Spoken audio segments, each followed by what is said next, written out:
மணிகண்டத்து ஈசனடியார் பெருமையினை எல்லா உயரும் துறை எடுத்து தேசமைய திருத்தொண்ட தொகைமன் பணித்த திருவாளன் வாசமலர்மன் கழல் வணங்க வந்த பிறப்பை வணங்குவான். தூக்கு சீர் திருத்தொண்ட தொகை விரிவாக்கினால் சொல்ல வல்ல பிரான் எங்கள் பாக்கிய பயனாம் பதிக்குன்றைவால் சேக்கிழாரடி சென்னையிருக்கும். எல்லாம் வல்ல பெருமான் அருந்தரும் பன்னார் மொழி அமரர் திரு நனாவுடையாருடைய திருவடிகளை வணங்கி அருந்தரும் நீல் நெடுங்கண்ணை தாயாருடமர் அருந்தரும் அண்டமுழுதுடையார் திருவடி தாமர்களை மனமொழி மைகளாலை வணங்கி எம்பெருமக்கள் நாயன்மாருடைய பொன்னார் திருவடி தாமர்களை முக்கரங்களாலை வணங்கி உரையாசிரியர் சிவகணியாவுடைய திருவடிகளை நீல நினைந்து அடியனுடைய ஞானாசிரியர் பெருந்தகையாருடைய திருவடி தாமர்களை மனமொழி மைகளாலை வணங்கி எழுந்தருளி இருக்கக்கூடிய அடியார் பெருமக்களுடைய திருவடிகள் எல்லாம் முக்கரணங்களாலே வணங்கி அமைகின்றேன். அன்பார்ந்த சிவனேச்சலர்களே, இன்று திருநீலகண்ட நாயனாருடைய திருச்சரியத்தை சிந்திக்கிறோம். அதாவது தனி அடியாரில் முதல் அடியாராக வைத்து போற்றப்படுவது திருநீலகண்ட நாயனார் தான்.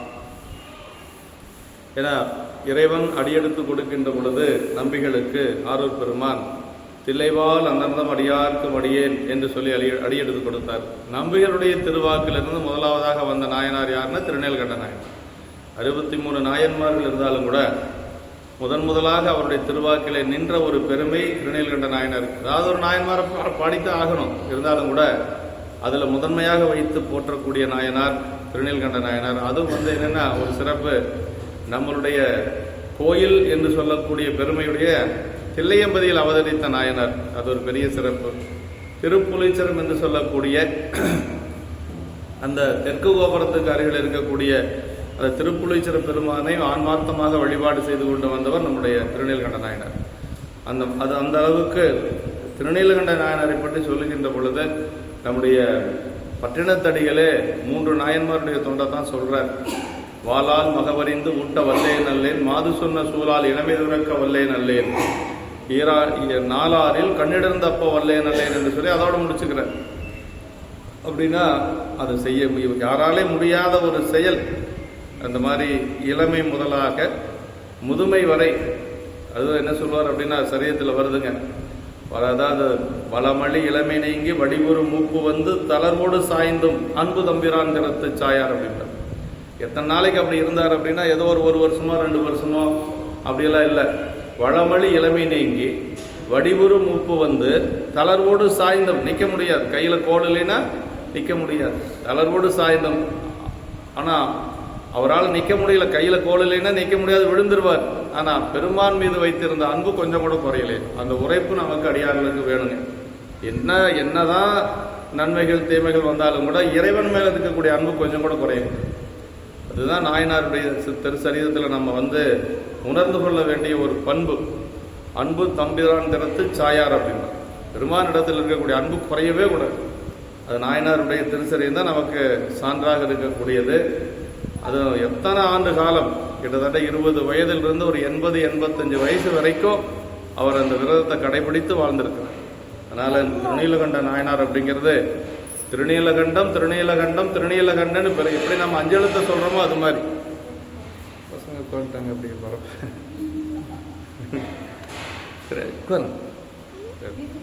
திருநீலகண்டம்ங்கிறது என்னன்னா அஞ்செழுத்துக்கு இணையா சொல்லக்கூடிய ஒரு மந்திரம். திருநீலகண்டம் அப்படிங்கிறதோ அஞ்செழுத்து சொல்ற மாதிரி தான். நாயனார் திருநீலகண்டம் திருநீலகண்டன் சொல்லிட்டே இருப்பார். பெருமானுடைய அந்த ஒரு பெரும் கருணையை குறிக்கக்கூடிய திருநீலகண்டம். இந்த ஆலகால விஷம்தான் திருநீலகண்டமாக இருக்கக்கூடியது. உலக உயிர்களை காப்பாற்ற வேண்டும் என்பதற்காக பெருமான் என்ன செஞ்சார்? ஆலகால விடத்தை தான் உண்டு அமிர்தத்தை தேவர்களுக்கு கொடுத்தார். அதுக்கு தான், அதனாலதான் அவருக்கு பேர் தியாகேசன் பேருங்க. துன்பம் நமக்கு, இன்பம் பிறருக்கு. நம்மால அப்படியே உள்டாவா இருக்கு. துன்பமெல்லாம் அடுத்தவனுக்கு, இன்பமெல்லாம் நமக்கு அப்படிங்கிற மாதிரி. ஆனால் சாமி எப்படி நமக்கு காட்டியிருக்கிறார் அப்படின்னா, நம்ம சாமி துன்பம் அப்படிங்கிறது தனக்கு தன்னால் ஏற்றுக்கொள்ள முடியும் இல்லைங்களா. இன்பம் அப்படின்னு வருகின்ற பொழுது பிறருக்கு பகிர்ந்து கொடுத்தார் இல்லைங்களா. அழகால வசத்தை தானுண்ட பெருமான் அமிர்தம் வந்த பொழுது தேவர்களுக்கு கொடுத்தார். அதான் தியாகேச பெருமான் அப்படிங்கிறது. அவருடைய தியாகம் இந்த உலகத்தில் யாரும் செய்ய முடியாத தியாகம். அண்டம் முழுதுடையார் அப்படின்னா அதான் அண்டம் முழுதுடையார். இந்த உலகம் முழுவதும் தன்னுடைய கட்டுப்பாட்டில் வச்சிருக்கக்கூடியவர் அவர் தான். அதனால விஸ்வநாதர் வியாபகத்தன்மையுடையவர், எல்லா பக்கம் விரிந்து பறந்து இருக்கக்கூடிய பெருமான்.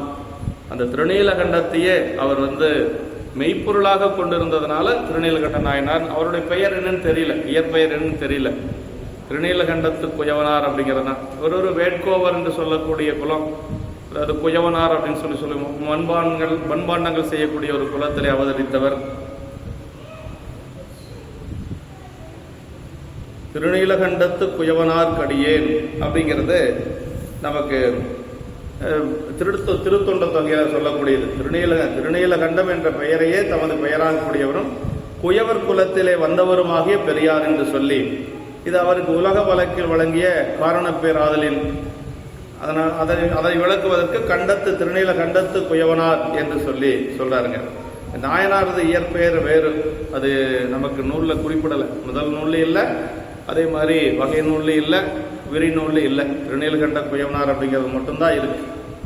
சிவன் திரு ஆணை அன்னலார் ஆணை என்று சொல்லி ஒரு பெருமானுடைய அந்த திருநீலகண்டத்தை ஆணையாக வைத்து சொன்ன உடனேயே அதை விரதமாக அவர் கடைசி வரைக்கும் காப்பாற்றிய பெருமை நாயனாருக்கு உண்டுங்க. திருத்தொண்டர் திரு அந்தாதி ஆசிரியர் நமக்கு என்ன சொல்லியிருக்கிறார் அப்படின்னா, நம்பியாண்டார் நம்பிகள் சொல்லச் சிவன் திரு ஆணிதன் தூமுலை தோல் நசையை ஒல்லை துறந்துரு மூத்ததற் பின் உமை கோன் அருளால் வில்லை புரை நுதலோடு இளமை பெற்று இன்பமிக்கான் தில்லை திருநீலகண்ட குயவனாம் செய்தவனே. திருநீலகண்ட குயவனாம் செய்தவனே என்று சொல்லி வகை நூல் சொல்லுதுங்க. செய்தவனே அப்படின்னா நாயனாருடைய அந்த தவம் அப்படி சொல்றார். செய்தவனே என்று சொல்லி, அதாவது சிவன் திரு ஆணை அன்னலார் ஆணை, அந்த பெருமானுடைய திருநீலகண்டத்தின் மீது ஆணையிட்டு சொல்லியதை தூமொழியாக கொண்டு அவர்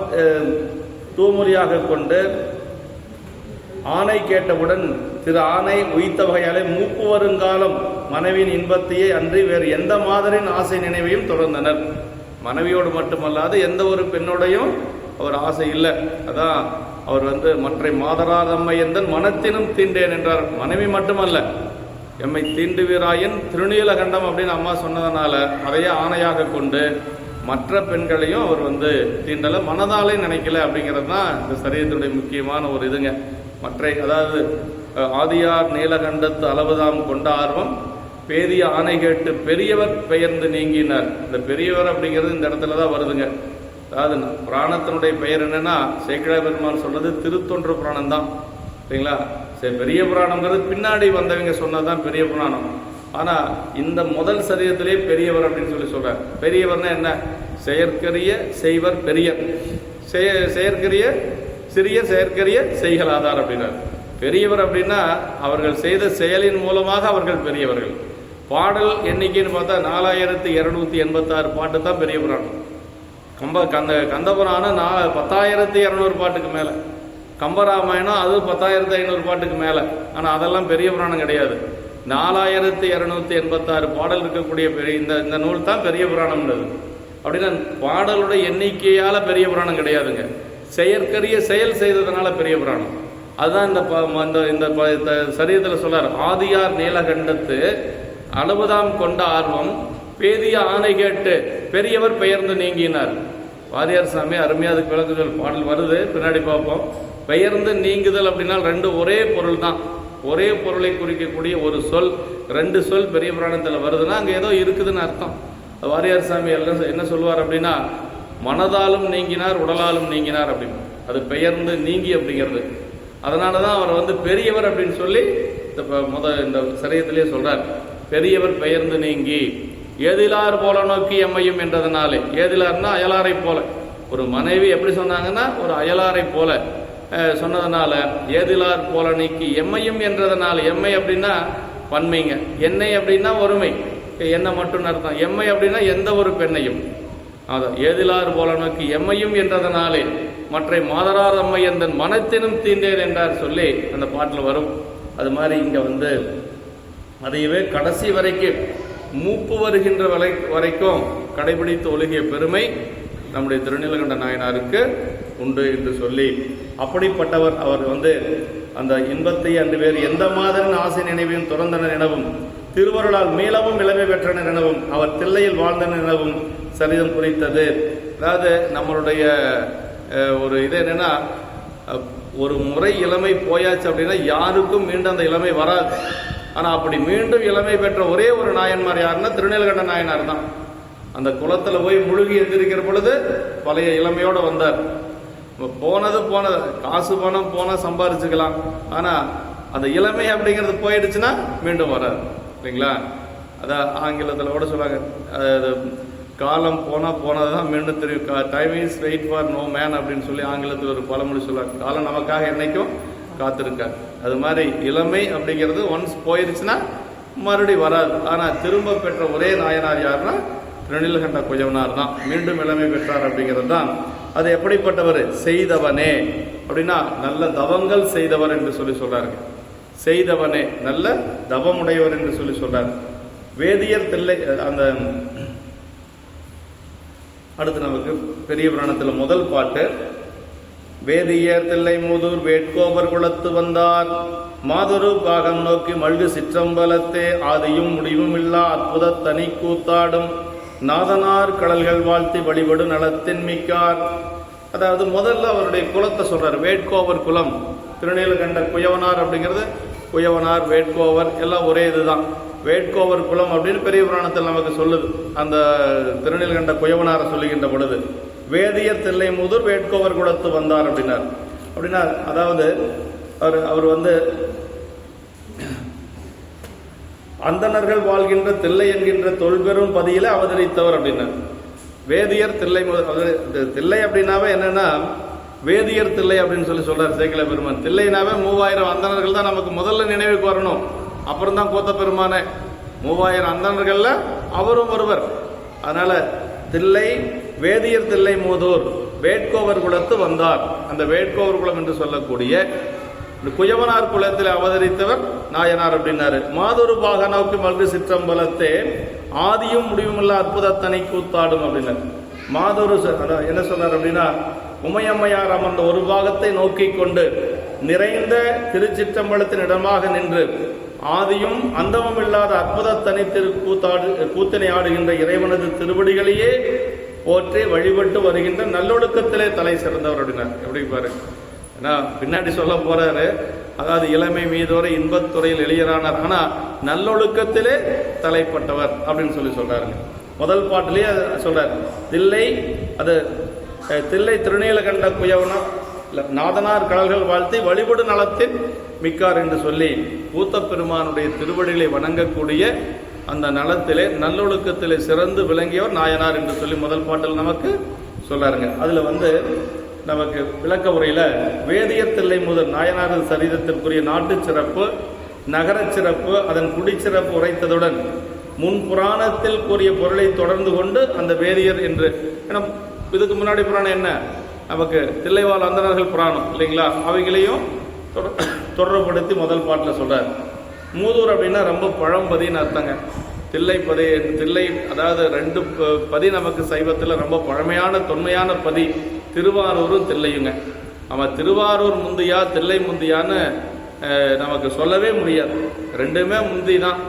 ஆமாம், நம்முடைய அப்பர் சாமிகள் திருத்தாண்டகத்தில் முன்னோ பின்னோன்னு திருவாரூர் திருத்தாண்டகத்தில் சொல்லுவாருங்க. ஆடுவான் புகுவதற்கு முன்னோ பின்னோ அணியாரூர் கோயிலாய் கொண்டனாலே என்று சொல்லி அந்த திருத்தாண்டகத்தில் பழமை, இந்த 2 தலமே ரொம்ப பழமையான தலம். நம்ம சைவர்களுக்கு ராஜதானி அப்படின்னு சொன்னால் 2, ஒன்று தில்லை, இன்னொன்று திருவாரூர். 2மே நமக்கு ரொம்ப முக்கியம். அங்கேயும் ராஜாதான், இங்கேயும் ராஜாதான். சைவத்தில் 2 ராஜாதான், நடராஜா, இன்னொன்று தியாகராஜா. ஆமாம், இது வாரியார் சாமி சொல்லுவார், எங்களுக்கு 2 ராஜா தான், அதுக்கு மேலே எல்லாம் ராஜா கிடையாதுப்பா. ஆமாம், அந்த 2 ராஜா யாரு?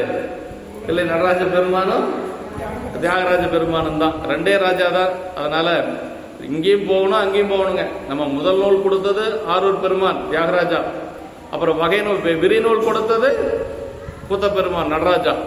அதனால 2 ராஜாவும் நமக்கு வேணுங்க. அதனால அந்த 2க்குள்ள எல்லாமே அடக்கம். நீங்க சாயரட்ச பூஜை இதுல சிதம்பரத்தில் பார்க்கணும். சாயரட்ச பூஜை தான் அங்கே சிறப்பு. ஒவ்வொரு பூசைக்கும் ஒரு சிறப்புண்ணுங்க. காலையில திருப்பலி எழுச்சி எங்க பார்க்கணும்னா மதுரையம்பதியில் பார்க்கணும். எல்லா சிவகலைகளும் போய் ஒடுங்கக்கூடியது சிதம்பரத்தில். ஏன்னா கடைசியாக தான் அங்கே திருப்பலி எழுச்சினா இது பள்ளியற பூஜை நடக்கும். எல்லா பக்கம் நம்ம 7:45 8 மணிக்கு பண்ணுறோம் இல்லையா? அதிகபட்சம் 8 8:30 எல்லா பக்கம் பண்ணிடுவாங்க. ஆனால் அங்கே மட்டும் 10:30 மணி 11 மணிக்கு தான் பள்ளியறை பூஜை. எல்லாத்துக்கும் தெரியும். அந்த பள்ளியறை பூஜை எல்லா சிவகலைகளும் போய் ஒடுங்கக்கூடிய இடங்கினா சிதம்பரத்தில். மீண்டும் எங்கிருந்து திரும்பி வருதுன்னா சிதம்பரத்திலிருந்து வரதில்லை, மதுரையம்பதியிலிருந்து வரும். இப்போ எல்லா பக்கம் திருப்பள்ளி எழுச்சி காலையில் 6 மணிக்கு நடக்கும், 5:30 மணி 5 மணி இந்த மாதிரி. ஆனால் மதுரையம்பதியில் 4 மணிக்கு திருப்பள்ளி எழுச்சி. அதனால் அங்கிருந்து தான் எல்லாமே கிளம்புது. சிவகலைகள் எங்கிருந்து வருது அப்படின்னா மதுரையம்பதியிலிருந்து தான் வருதுங்க. அடியன் போயிருக்கிறேன் அந்த பூஜைக்கு. காலையில் 4 மணிக்கு பார்த்தா உலகத்தார் அத்தனை பேர் இருப்பாங்க. நமக்கு நிற்கிறதுக்கு இடம் இருக்காது. தியாகராஜா கல்லூரியினுடைய வேந்தர் அந்த கருமுத்து கண்ணனே ஒரு முறை நாங்கள் போயிருந்தபோது அப்படி எல்லாத்தோட நின்றுட்டு இருந்தார். அவர் சொன்னாங்க, இவர் தான் கோயில் அறங்காவலர் குழு தலைவர் கருமுத்து கண்ணன் அப்படின்னு நிறைய பண்ணார். அவர் இந்த கோயிலுக்கு நிறைய பண்ணினார். தியாகராஜ செட்டியாருடைய மகனார் அவர் கருமுத்து கண்ணன் என்று சொல்லி அவங்க எல்லாரும் இருப்பாங்க. அங்கே அத்தனை பேரும் அங்கே இருப்பாங்க. 4 மணிக்கே திருப்பள்ளி எழுச்சி தயாராக இருக்கும். அங்கே ஒரு முறை அங்கே போய் திருப்பரங்குன்றத்தில் தங்கி அதுக்காகவே அங்கே போய் தங்கியிருந்து போனோம். அது திருப்பள்ளி எழுச்சிக்கு மதுரையம்பதி. அதே மாதிரி நமக்கு பரவாயில்ல சும்மா தெரிஞ்சுக்கிறது. அப்புறம் நமக்கு மதிய பூஜை இருக்குது, உச்சிக்காலம். அது திருவானைக்கால். உச்சிக்காலத்தை எங்கே பார்க்கணும்னா திருவானைக்காவலில் பார்க்கணும். அதாவது உமையம்மையே போய் பெருமானை வழிபாடு செய்வதாக ஒரு ஐதீகம். ஐயர் என்ன செய்வார்னா அர்ச்சகர் சேலை உடுத்தி கொண்டு சாமியை போய் பூஜை பண்ணி அழைச்சிட்டு வருவார். அது மாதிரி அங்கே அது அதே மாதிரி சாயரச்ச திருவாரூரில் சாயரச்சையில் தேவர்கள் எல்லாரும் வழிபாடு செய்வாங்க. சாயரச்சை நீங்கள் திருவாரூர் போனீங்கன்னா அத்தனை தேவர்களுடைய ஒரு திருப்பார்வை நம்ம மேலே படும். எல்லாரும் எதுக்கு வராங்க? தியாகேச பெருமானை வழிபாடு செய்யறதுக்கு வராங்க. அடியார்கள் தேவர்கள் அத்தனை பேரும் அங்கே வருவாங்க. ஆமாம், அப்படி வழிபாடு செய்யக்கூடியது சாயரச்ச பூஜை. அப்புறம் அர்த்தசாம பூஜை எங்கே பார்க்கணும் அப்படின்னா சிதம்பரம் தான் பார்க்கணும். அர்த்தசாம பூஜை சிதம்பரம். அப்படி ஒவ்வொரு பூஜைக்கும் ஒவ்வொரு அப்பாவை கூட்டிகிட்டு போக சொல்லுங்க. ஒரு நாளைக்கு மதுரை வச்சுங்க, அப்புறம் ஒரு நாளைக்கு சீர்காழி, இந்த மன்னிக்கணும் இது ஆனைக்கா. நீங்கள் ஆனைக்கா புறப்பட்ட நீங்கள் காலையில் இங்கே புறப்பட்டா 3 ஒரே நாள் பண்ணலாம். ஆனைக்கா வழிபாடு செஞ்சுட்டு 11 மணி 12 மணிக்கு புறப்பட்டீங்கன்னா 5 மணிக்கு இது திருவாரூர் போயிடலாம். திருவாரூர்லேருந்து 6 6:30 புறப்பட்டீங்கன்னா 8 மணி 9 மணி 10 மணிக்குள்ளே சிதம்பரம் போயிடலாம். அப்படி போயிருக்கிறேன் நான். அப்புறம் மதுரையம்பதி தனியாக ஒரு நாளைக்கு பார்த்துக்கலாம். மதுரையம்பதி அங்கே போய் தங்கி தான் பார்க்க முடியும். முந்தின நாள் போய் தங்கி தான் பார்க்க முடியும். ஆமாம், தினசரி விழா நடக்கக்கூடிய ஒரே கோயில் எதுனா மதுரையம்பதி தான். இன்னைக்கு ஏதோ ஒரு விழா இருக்குது, நீங்கள் தெரியாது நமக்கு. இன்னைக்கு போனால் எங்கே அதை ஒரு விழா, தினசரி விழா நடக்கக்கூடிய ஒரு இடம் எதுனா மதுரையம்பதி. ஏதோ ஒரு விழா இருக்கு. திருவாரூர் புராணத்தில் வரக்கூடிய 64, அதுபோக சைவத்தில் இருக்கக்கூடிய விழாக்கள், இப்படி எல்லாம் பார்த்தோம்னா 365 நாள் அங்கே விழா இருக்கு. அப்படி ஒரு மதுரையம்பதி.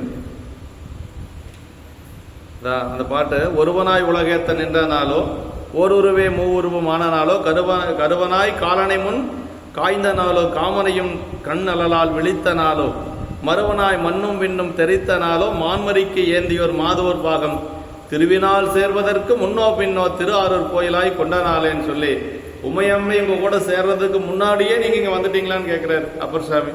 உமையம்மை என்னைக்கு சேராம இருந்தாங்க? எப்பொழுதும் உமையம்மை கூடவே இருக்கிறது தான், பாகம் பிரியால் தானே. ஆனால் அப்பர் சாமி கேட்கிறாரு, திருவினால் சேருவதற்கு முன்னோ பின்னோ திருவாரூர் கோயிலாய் கொண்ட நாளே அப்படிம்பாரு. அதே மாதிரி இன்னொரு பாட்டில் தான் சிதம்பரமா இதான்னு சொல்லி வருங்க. முதல்ல சிதம்பரமா இல்லை திருவாரூரா அப்படின்னு சொல்லி வரும். அது அருமையான திருப்பாட்டு.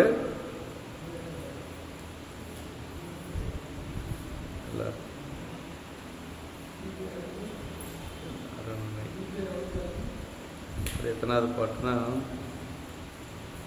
திறம்பலவும் வழிகாட்டி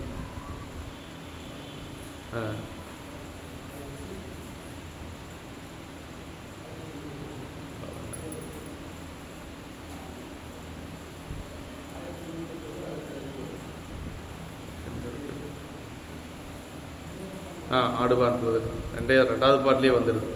பாடகம் சேர் மெல்லடினல் பாவையாலும் நீயும் போய் பார்த்தனது பலத்தை காண்பான் வேடனாய் வில்வாங்கி எய்தனாலோ விண்ணவர்க்கும் கண்ணவனாய் நின்றனாலோ மாடமோடு மாளிகைகள் மல்குதில்லை மனிதிகளும் அம்பலத்தை மன்னிக்கூத்தை ஆடுவான் புகுவதற்கு முன்னோ பின்னோனர். புத்தப்பெருமான் வந்து அங்கே சிதம்பரத்தில் ஆடிட்டு இருக்கிறார் பாரு, அதுக்கு முன்னாடியா இல்லை அதுக்கு பின்னாடியா அப்படின்னு சொல்லி அப்பர் சாமி கேட்குறாரு. அப்போ அது எவ்வளோ பழமைன்னு பாருங்களேன். தொன்மைங்கிற ரெண்டுமே ரொம்ப தொன்மை தான்.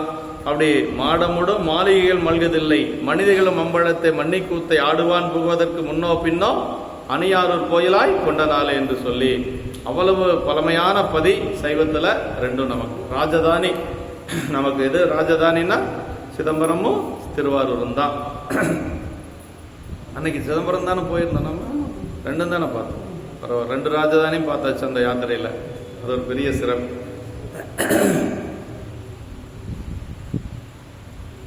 ஆதி அப்படி வேட்கோவர் அப்படின்னா குயவர், மண்ணிலே குல உரிமை தொழில் செய்பவர், அதான் வேட்கோவர் என்று சொல்லி மாதொரு பாக நோக்கி அம்மையார் இருக்கும் இடப்பாகத்தை திருவள்ளினாலை நோக்கம் செய்து கொண்டு சாமி எப்படி இருக்காருனாங்க, கூத்தப்பெருமான் எப்படி வைக்கணும்னா நம்ம அவர் அம்மையாருடைய திருநோக்கம் படுற மாதிரி தான் ஆடுறாரு. அம்மைக்கான ஐயன் ஆட அப்படிதான். ஆமாம், அந்த சாமியினுடைய அந்த தூக்கிய திருப்படி யார் பார்த்துட்டு இருக்கோம்? உண்மையம்மை பார்த்துட்டு இருக்கோம். ஆமாம், அப்படியே அந்த கூத்தப்பெருமானுடைய திருவடியை அம்மா பார்த்துட்டு இருக்கோம். அந்த மாதிரி தான் இருக்கணும். அதான் சொல்றாரு பாருங்க, மாதொரு பாக நோக்கி அப்படின்னாரு. அம்மையார் இருக்கும் இடப்பாகத்தை திருவருளினாரை நோக்கம் செய்து கொண்டு நோக்கி ஆடும் நாதனார் என்று சொல்லி சொல்றார். மல்கு சிற்றம்பலம் அப்படின்னார். ஆதியும் முடிவும் இல்லா இந்த காலத்திலே இந்த இடத்திலே தோன்றிற்று முடிவு பெறும் என்பதில்லாத காலத்தையும் இடத்தையும் கடந்த என்று சொல்லி சொல்றாரு. கூத்துன்னா ஐந்தொழில் திருக்கூத்துன்னு சொல்லி சொல்லுவாங்க. அதாவது கூத்த பெருமானுடைய திருக்கூத்து படைத்தல், காத்தல், அழித்தல், மறைத்தல், அருளல் என்று சொல்லி. படைத்தல், காத்தல், அழித்தல் என்று சொல்லுவது உலகத்தில் நடக்கக்கூடியது. மறைத்தல், அருளல் அப்படிங்கிறது ஆன்மாவில் நடக்கக்கூடியது. ஆமாம், மறைத்தல் அப்படின்னா நமக்கு பக்குவம் வருகின்ற வரைக்கும் இறைவன் திருவருளை மறைக்கக்கூடியது. அது துரோதான சக்தி என்று சொல்லக்கூடியது. ஏன் அப்படின்னா அந்த பக்குவம் வர வரைக்கும் நம்ம எப்படி இருக்கும், உலகில் இன்ப துன்பங்கள் எல்லாம் அனுபவித்து அதற்கு பிறகு பெருமான் திருவருளை உணர்ந்து போகணும். அப்போதான் சரியா இருக்கும். அப்புறம் அருளல் அப்படிங்கிறது அந்த பக்குவம் வந்த முன்னாடி சாமி அருள் செய்யற தூக்கிய திருவடின்னு சொல்றோம் இல்லையா, அந்த தூக்கிய திருவடி தான் அருளலை குறிக்கக்கூடிய. அப்படி ஆதியும் முடிவும் இல்லா நாதனார் என்று கூட்டிய அப்படி கண்ண முடிவு உட்கார்ந்தோம்னா நமக்கு என்ன தெரியணும்? தூக்கிய திருவடி தான் நம்ம தலைமையில் இருக்கணும். மற்றதெல்லாம் சாமியினுடைய மற்ற அங்கங்கள்லாம் நம்ம பார்க்கணுங்கிற அவசியமே இல்லை. அப்படி கண்ண மூடி உட்கார்ந்தா கூத்த பெருமானுடைய திருவடி தலைக்கு மேலே இருந்தால் போதும். அது ஒன்னே போதும். ஆதியும் முடிவும் இல்லா நாதனார் என்று சொல்லி சொல்றார். அற்புதம் தனி என்று சொல்லி சொல்றார். வாழ்த்தி அப்படின்னா வாழ்த்துவது மாணவர்கள் தாம்வாழ்வான் என்றபடி நாதன் தாழ்வாழ்க என்று சொல்ற மாதிரி அந்த பெருமானுடைய திருவடியை வாழ்த்துறாருங்க. நாதனார் கடல்கள் வாழ்த்தி வழிபடு நலத்தின் மிக்கார். பெருமானுடைய திருவடிகளை வணங்கி வாழ்த்தி வழிபாடு செய்யக்கூடிய நலத்திலே நின்றவர் வேட்கோவர் என்று சொல்லக்கூடிய நம்முடைய குலத்திலே வேட்கோவர் குலத்திலே தோன்றிய நாயனார் என்று சொல்லி சொல்றாரு. அதாவது தேவர்களும் வாழ்த்துவாங்களாம். எதுக்கு அப்படின்னா அவங்களுக்கு பதம் வேண்டி வாழ்த்துவாங்க, பதவிகள் வேண்டி வாழ்த்துவாங்க. இப்போ பிரம்மன் வாழ்த்துறான் அப்படின்னா அவனுக்கு படைப்பு தொழில் வேணுங்கிறதுக்காக வாழ்த்துவான். திருமால் எதுக்காக வாழ்த்துறார் அப்படின்னா அவர் காத்தல் தொழில் வேணுங்கிறதுக்காக வாழ்த்துறார். இந்திரன் எதுக்கு வாழ்த்துறான் அப்படின்னா அவனுக்கு தேவர்களுக்கெல்லாம் நான் தான் தலைவனாக இருக்கணும் அப்படிங்கிற ஒரு பதவிக்காக வாழ்த்தக்கூடியவர்கள் தேவர்கள். ஆனா அடியார்கள் அப்படி அல்ல. பெருமானுடைய கூடும் அன்பினில் கும்பிடலே என்று வீடும் வேண்டாம் விரலின் விளங்கினார் என்று சொல்லி சொன்னார். அவங்க அடியார்கள் அப்படி அல்ல. பெருமானிடத்தில் அன்பு கொண்டு அன்புக்காகவே வாழ்த்தக்கூடியவர்கள் அடியார்கள். அதனாலதான் வாழ்த்துவதும் மாணவர்கள் தாம் வாழ்வான் என்று சொல்லி அவங்க வாழறதுக்காக பெருமான வாழ்த்துறாங்க. அடியார்கள் அப்படி அல்ல. கூடும் அன்பினில் கும்பிடலே என்று வீடும் வேண்டா விரலின் விளங்கினார் என்று சொல்லி சொன்னார். நலம்னா வீடு பேர். நலம் தருவதனை, நலம் என்பது பச்சரை வழிபாடு ஒன்றே நலம் தருவதாம் என்று சொல்லி இப்பாட்டினுக்கு தொண்டர் என்று மேற்பாட்டில் கூறியவர் என சொல்றாரு. நாயனார் அப்ப எப்படின்னா வேட்கோவர் குலத்திலே தோன்றியவர். அதே மாதிரி கூத்த பெருமானுடைய திருவடியை அப்படி மனமுருகி வழிபாடு செய்யக்கூடிய நலத்திலே நின்றவர் என்று சொல்லி நமக்கு சொல்றாரு. கூத்த பெருமானுடைய திருவடி வணங்கி வந்தவர் தான் திருநீலகண்ட நாயனார். அப்புறம் சொல்றாரு பாருங்க, 2வது பாட்டுல அவருடைய அந்த நிலையை சொல்றாரு பாருங்க. பொய்கடிந்தறத்தின் வாழ்வார் புனல் சடை முடியாருக்கு அன்பர் மெய்யடியார்கட்கான பணி செய்யும் விருப்பில் நின்றார் வையகம் போற்றும் செய்கை மனையறம் புரிந்து வாழ்வார் சைவமை திருவின் சார்வே பொருளெனச் சாரும் நீரார். நாயனாருடைய அந்த உண்மையான நிலை அப்படிங்கிறது தானுங்க. அவருடைய நிலை என்னன்னா பொய்கடிந்த அறத்தின் வாழ்வார் அப்படின்னார். பொய்கடிந்து அப்படின்னா பொய்மையை ஒழித்து அறநெறியிலே வாழ்பவர் அப்படின்னார். பொய்னா என்ன தெரியுங்களா? பேசக்கூடிய பொய் அல்ல. உலகத்திலே நிலையற்ற பொருள்கள் எல்லாமே பொய் பொருள். ரெண்டு பொருள், பொய் பொருள் மெய்ப்பொருள் ரெண்டு இருக்கு. இறைவன் ஒருவன் தான் மெய்ப்பொருள், மற்றதெல்லாம் பொய் பொருள். அதாவது நம்ம கண்ணால் காணக்கூடிய பொருள்கள் எல்லாமே ஒரு காலத்தில் தோன்றி நின்று அழியக்கூடிய பொருள்கள் தான். இப்போ நம்ம பார்க்கிற பொருள் எல்லாம் ஒரு நாளைக்கு இருக்கும், ஒரு காலத்தில் இல்லாத போகும். ஆனால் இறைவன் ஒருவன் தான் என்றைக்கு இருக்கக்கூடிய பொருள், அதான் மெய்ப்பொருள். அப்போ இல்லாத பொருளுக்கு பேர் பொய்ப்பொருள் கிடையாது, இருந்து அழியக்கூடிய பொருள் தான் பொய்ப்பொருள். அதே மாதிரி ஆன்மா கண்ணால் பார்க்க முடியாது, ஆனால் இந்த உடம்பை விட்டு போனாலும் ஆன்மா அழியறதே கிடையாது. ஆன்மாவுடைய தன்மை வேணா மாறுபடுமே ஒழிய ஆன்மா அழியறது கிடையாது. அதே மாதிரி ஆணவ மலமும் அதே மாதிரி தான். அப்போ அதை பொய்கடிந்த அறத்தின் வாழ்வார். அப்போ அறத்திலே வாழக்கூடியவர். அப்புறம் என்ன சொல்றார் அப்படின்னா மெய்யடியாருக்கான பணி செய்யும் விருப்பின் மிக்கார் அப்படின்னார். மெய்யடியாருக்கான பணி அப்படின்னார். அது என்ன சொல்றாருன்னா, அதாவது கங்கையை தரித்த அந்த முடியை உடைய சிவபெருமானது உண்மையடியார்களுக்கு வேண்டுவனவாக பணிவடைகளை செய்யும் விருப்பம் மிக்க ஒழுக்கமுடையவர் அப்படின்னார். அப்படின்னா அது என்ன, அடியார்களை மெய்யடியார் தனியா பொய்யடியார் தனியா, எல்லா அடியார் தான் இல்லையா? ஆனால் சொல்றது கொஞ்சம் ஏற்றம் கொடுத்து சொல்றார் அடியார்களுக்கு. மெய்யடியாருக்கான பணி செய்யும் விருப்பின் நின்றார் என்று சொல்லி. அதாவது பொய்யடியார் மெய்யடியார்னெல்லாம் ஒன்றும் கிடையாது. திருநீர் வச்சா நமக்கு அடியார். அதை எவரேனும் தாமாக விளையாடத்திட்ட திருநீரும் சாதனமும் கண்டால் உள்கின்றார். அது யாரா இருந்தால் நமக்கு கவலை இல்லை. அவங்க திருநீர் வச்சிருந்தா நமக்கு அடியார், அவ்வளோதான். நம்ம வணங்க வேண்டியதுதான் இல்லைங்களா? அதுக்கு ஒரு விதியெல்லாம் வச்சுட்டு நம்ம பார்த்துட்டெல்லாம் இருக்கக்கூடாது, இப்படி இருக்கணும் அப்படி இருக்கணும், அதெல்லாம் நமக்கு தேவையும் இல்லை இல்லைங்களா? அது அப்பர் சாமியினுடைய தேவார் அதான் நமக்கு சொல்லுது, எவரேனும் தாமாக விளையாடத்திட்ட திருநீரும் சாதனமும் கண்டால் உள்கி உவராதே அவரவரை கண்டபோது உவந்தடிமை திறம் வியந்தங்கு உவந்து நோக்கி கவராதே தொழுமடியார் நெஞ்சினுள்ளே கன்றாப்பூர் நடுதறியை காணலாமே அப்படின்னா. அப்படின்னா யாரா இருந்தாலும் சரி, அவங்க திருநீர் வச்சிருந்தா சாமி வேறு அவங்க வேறு இல்லைன்னு தெரியாம ரெண்டும் ஒண்ணுதான் யார் வழிபாடு செய்யறாங்களோ அவங்க நெஞ்சுக்குள்ள கன்றாப்பூர் பெருமான் வருவார் அப்படின்னு சொல்லி அப்பர் சாமி நமக்கு சொல்லியிருக்கிறார். அதனால மெய்யடியாருக்கான பணி செய்யும் விருப்பில் என்ற அடியார் பணி அப்படிங்கிறது ரொம்ப ரொம்ப முக்கியங்க. ஆமா, வையகம் போற்றும் செய்ய மனையறம் புரிந்து வாழ்வார்னர். உலகமே போற்றக்கூடிய அளவுக்கு மனையறத்திலே சிறந்து விளங்கியவர் நாயனார் அப்படின்னார். அப்படி என்ன இந்த உலகமே போற்றக்கூடிய அளவுக்கு அவர் தான் பரத்தை வாழ் போனாருங்கிறீங்க, கணவன் மனைவி 2 பேர் பிரிந்திருந்தாங்கிறீங்க. எப்படி உலகமே போற்றக்கூடிய அளவுக்கு அப்படின்னா அதான் சரீரத்தில் பார்க்கணும். நம்ம எப்படி அப்படிங்கிறத பார்க்கணும். அதான் வையகம் போற்றும் செய்ய மனையறம் புரிந்து வாழ்வார்.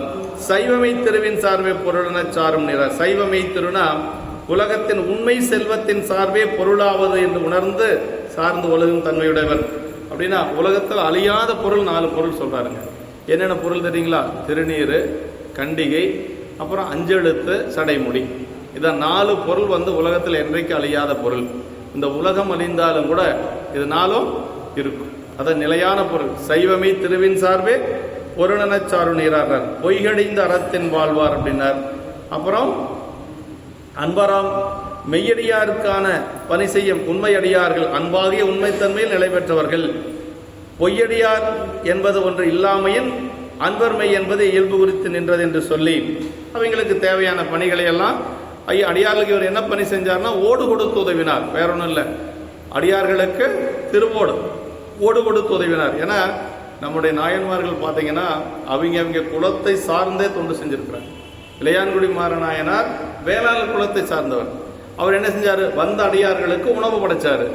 இவர் என்ன செஞ்சாரு? இவர் மண் பாண்ட செய்யக்கூடிய குயவனார். அடியார்களுக்கு என்ன செஞ்சாரு? ஓடு கொடுத்து உதவினார்.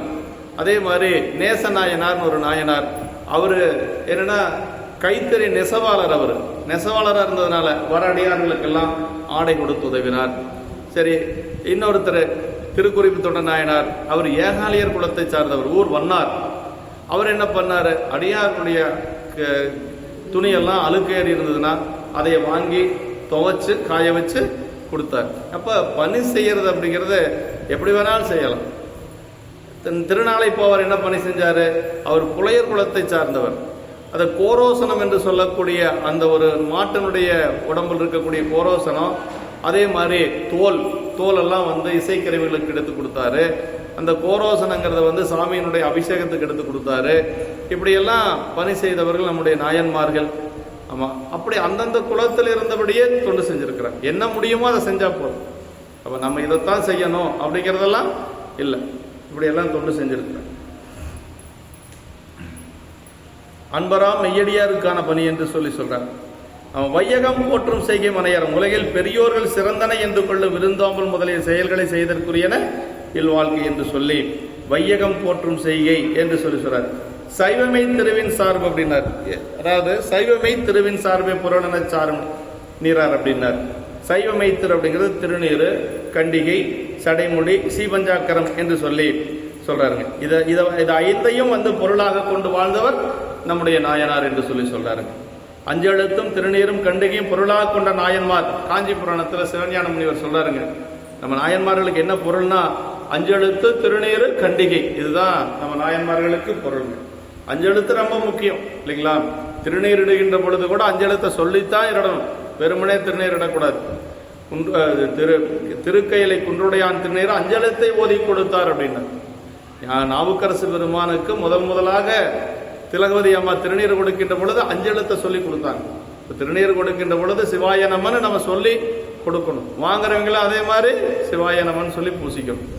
ஆமாம், சிவாய நம என்று நீரணிந்தேன் தருவாய் சிவகதினி பாதிரி புலியூர் அரணே என்று சொல்லி அப்பர் சாமிகளுடைய தேவாரம். அஞ்செழுத்தை சொல்லித்தான் அதெல்லாம் செய்யணும். பொருள் உண்மை பொருள் என்று சொல்லி, அதுதான் உண்மை பொருள். அழியாத பொருள் என்னன்னா திருநீர், கண்டிகை, சீபஞ்சாக்கரம், சடைமுடி என்று சொல்லி, இதுதான் உலகத்தில் அழியாத பொருள் என்று சொல்லி சொல்றார். அடுத்து சொல்றார், அளவிலா மரபில் வந்த மட்களம் அமுதுக்காக்கி வளரிளம் திங்கள் கன்னி மன்றுளார் அடியாக்கி என்றும் உள்மகிழ் சிறப்பின் மல்க ஓடழித்து ஒழுகும் நாளில் இளமை மீதோரை இன்பத்துறையில் எளியரானார். அருமையா சொல்றார் பாருங்க, நாயனாருடைய நிலையை சொல்றார். அளவிலா மரபில் வந்த மட்களம் அமுதுக்காக்கினார். அதாவது அவர் பாரம்பரியமா மட்பாண்டங்கள் செய்யக்கூடிய தொழில் செய்து வந்தவர். அது எதுக்கு அப்படின்னா தன்னுடைய அமுதுக்கு. சீவனம்னு ஒன்று இருக்குது இல்லைங்களா, வாழ்க்கை சீவனத்துக்கு அப்படின்னு சொல்லி ஒரு தொழில் வேணும் நமக்கு இல்லையா? அது வந்து நம்ம விட்டுட்டு போகக்கூடாது. ஒரு 20 ஆண்டுகளுக்கு முன்னாடி நான் அடியான் வந்து எங்கள் ஆசிரியர் ஐயா வையாபுரியார்கிட்ட பேசுகின்ற பொழுது அவர் என்ன சொன்னார் அப்படின்னா, அதாவது அப்போ கொஞ்சம் மனசுக்கு ஏதோ ஒரு காரணத்தினால அவர்கிட்ட பேச வேண்டியது வந்தது. அப்போ அவர் சொன்ன வார்த்தை என்னன்னா, முதல்ல குடும்பத்தை பாருங்க, லௌகீகம், அப்புறம்தான் ஆன்மீகம் அப்படின்னாரு. ஏன் அப்படின்னா லௌகீக வாழ்க்கை நல்லா இருந்தால் தான் ஆன்மீக வாழ்க்கை நல்லா இருக்கும். நீங்கள் முழு நேரமாக இதில் வந்துட்டீங்கன்னா, எங்கேயாவது போனீங்கன்னா யாராவது ஏதாவது கொடுப்பாங்களான்னு எதிர்பார்ப்பு வந்துடும். அதனால் தொழில் பாட்டுக்கு தொழில் இருக்கணும். அதுக்கு மேலே நீங்கள் செய்யக்கூடிய தொண்டை செஞ்சுக்குங்க. அதை வாழ்க்கை முழுக்க யாரையும் சார்ந்து நம்ம இருக்கக்கூடாதுங்கிற அந்த ஒரு இது வந்து 20 ஆண்டுகளுக்கு முன்னாடி எங்கள் ஆசிரியர் சொன்னார். அது உண்மைதானே. முழு நேரமாக வந்தால் யாராவது ஏதாவது செய்வாங்களான்னு நம்ம எதிர்பார்ப்பு வர்றது இயல்பு தானே. அதனால் அதெல்லாம் வேண்டாம் அப்படின்னு சொல்லி அப்போவே வையாபுரியார் சொன்னார். வையாபுரியார் எப்பொழுதும் வந்து எளிமையான வழிகளை சொல்லுவார். வாழ்வியலோடு சேர்ந்து நீங்கள் செய்யுங்க அப்படின்னு சொல்லி சொல்லுவார். அது மாதிரி நாயனார் அந்த மண்பாண்ட தொழிலை எதுக்கு வச்சுட்டார் அப்படின்னா தன்னுடைய சீவனத்துக்கு வச்சுட்டார்.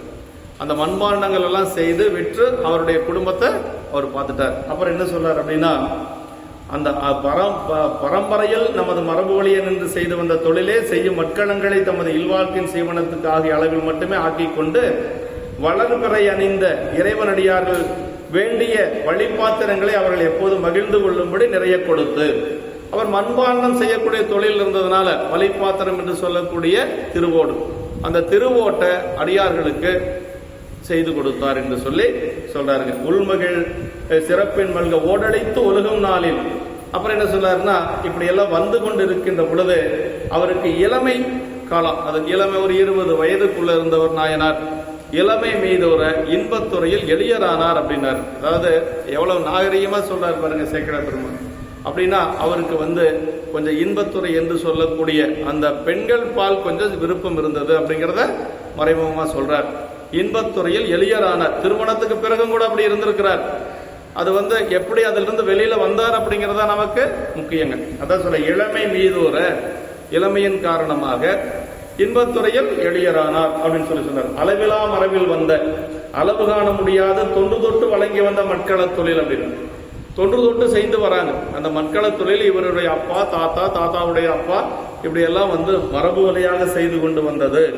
அளவிட முடியாத பயனுடையதாய் ஆரியன் குலாலனாய் நின்று ஆக்குவன் உலகம் எல்லாம் என்று சொல்லி நமக்கு சைவ சித்தாந்தம் சொல்லுது. இந்த உலகம் எப்படி வந்தது அப்படின்னா, அசுத்த மாயை என்று சொல்லக்கூடிய பகுதியிலிருந்து ஒரு பகுதி பக்குவப்படுத்தப்பட்டு பெருமானால் உருவானது அந்த உலகம். உலகம் தானே தோன்றாது. ஏன்னா நமக்கு சுத்தமாயை அசுத்தமாயை ரெண்டு இருக்கு. அதுல அசுத்தமாயை சுத்தமாயின்னு என்னன்னா, ஆணவ மலம் கலந்து இருக்கக்கூடிய பகுதி அசுத்தமாயை, ஆணவ மலம் இல்லாத பகுதி சுத்தமாயை. சுத்தமாயில் யார் இருப்பார்? சாமி இருப்பார். அசுத்தமாயில நம்மெல்லாம் இருப்போம். அந்த அசுத்தமாயை ஒரு பக்குவப்படுத்தி உலகமாக தோற்றுவித்தது யாருன்னா சிவபெருமான் தாங்க. எப்படி செய்யறார் அப்படின்னா, உமையம்மையினுடைய திருவருளால செய்யறார். உலகமெல்லாம் மீண்டாள்தன் திருவருளும் எனவும் கூடி முதல் சந்திப்புல சொல்றார் சேக்கிழார் பெருமான். அப்படி இறைவன் தான், அதான் சொல்ற ஆரியன் அப்படின்னா சிவபெருமானுங்க.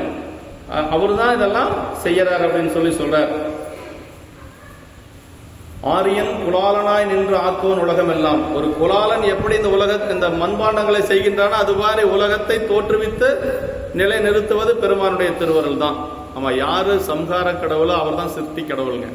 சம்ஹார கடவுள்னா இந்த உலகத்தை யாரு கடைசியா நிறைவாக்குறாங்களோ, அழிக்கிறாங்களோ அவர் தான் மீண்டும் இந்த உலகத்தை தோற்றுவிக்க முடியும். சம்ஹாரகத்தா யாரு? சிவபெருமான். இப்ப சிருட்டிக்கத்தா சிவபெருமான் தான், வேற ஒருத்தர் வர முடியாது. ஏனுங்க, பிரம்மன் தான் படைக்கிறான்னு எல்லாம் சொல்றாங்க, நீங்க இப்படி சொல்றீங்களேன்னா பிரம்மன் எப்படி படைக்கிறான்? இறைவன் பிரம்மன் மூலமாக அதிட்டு நின்று அந்த வேலையை செய்யறார். சாமியே மூனை செய்ய முடியும், அதுக்கு ஒவ்வொரு ஆளை வச்சு செய்யறாரு. இப்ப நம்ம ஒருத்தரே எல்லா வேலையும் செய்ய முடியும். நமக்கு ஒரு தொழில் நடத்துறோன்னு வைங்களேன், நமக்கே எல்லா வேலையும் செய்ய தெரியும். ஆனாலும் அதுக்கு தனித்தனியா, ஒரு அக்கௌண்ட்ஸுக்கு தனியா, ப்ரொடக்ஷனுக்கு தனியா, இப்படி ஒவ்வொன்றுக்கு தனித்தனியா மார்க்கெட்டிங் தனியா, இப்படி ஆள் வச்சு செய்யற மாதிரி சாமியினுடைய பிரதிநிதிகள் தான் இவங்கெல்லாம். யாரு? பிரம்மன், திருமால், இந்திரன், இவங்கெல்லாம் யாரு? சாமியினுடைய பிரதிநிதிகள் தான். அவர் தான் எல்லாத்துக்கும் காரணம். அவர் இல்லாம யாரும் ஏதோ செய்ய முடியாது. இப்ப இறைவன் தான் செய்யறான். அதுக்கு தனித்தனி ஆட்களை வைத்துக்கொண்டு அதன் மீது அதிர்த்து நின்று செய்யறார் அந்த வேலையை. இதுக்கு பேர் அதிர்த்து நின்று செய்தல் அப்படின்னு சொல்லி பேருங்க. இறைவனே பிரம்மனாக அதிர்த்து நின்று இந்த உலகத்தை படைக்கிறார். இறைவனே திருமாலாக அதிர்த்து நின்று இந்த உலகத்தை காக்கிறார். இறைவனே ருத்ரனாக அதிர்த்து நின்று இந்த உலகத்தை சம்ஹாரம் செய்யறார் என்று சொல்லி நமக்கு சைவ சித்தாந்தம் சொல்லுதுங்க. அப்படி அமுது காக்கி அப்படின்னு சொல்லி சொன்னார். அமுது சமைத்தற்காக வேண்டிய பற்பல வகைகளிலும் என்று சொல்லி சொல்றார்.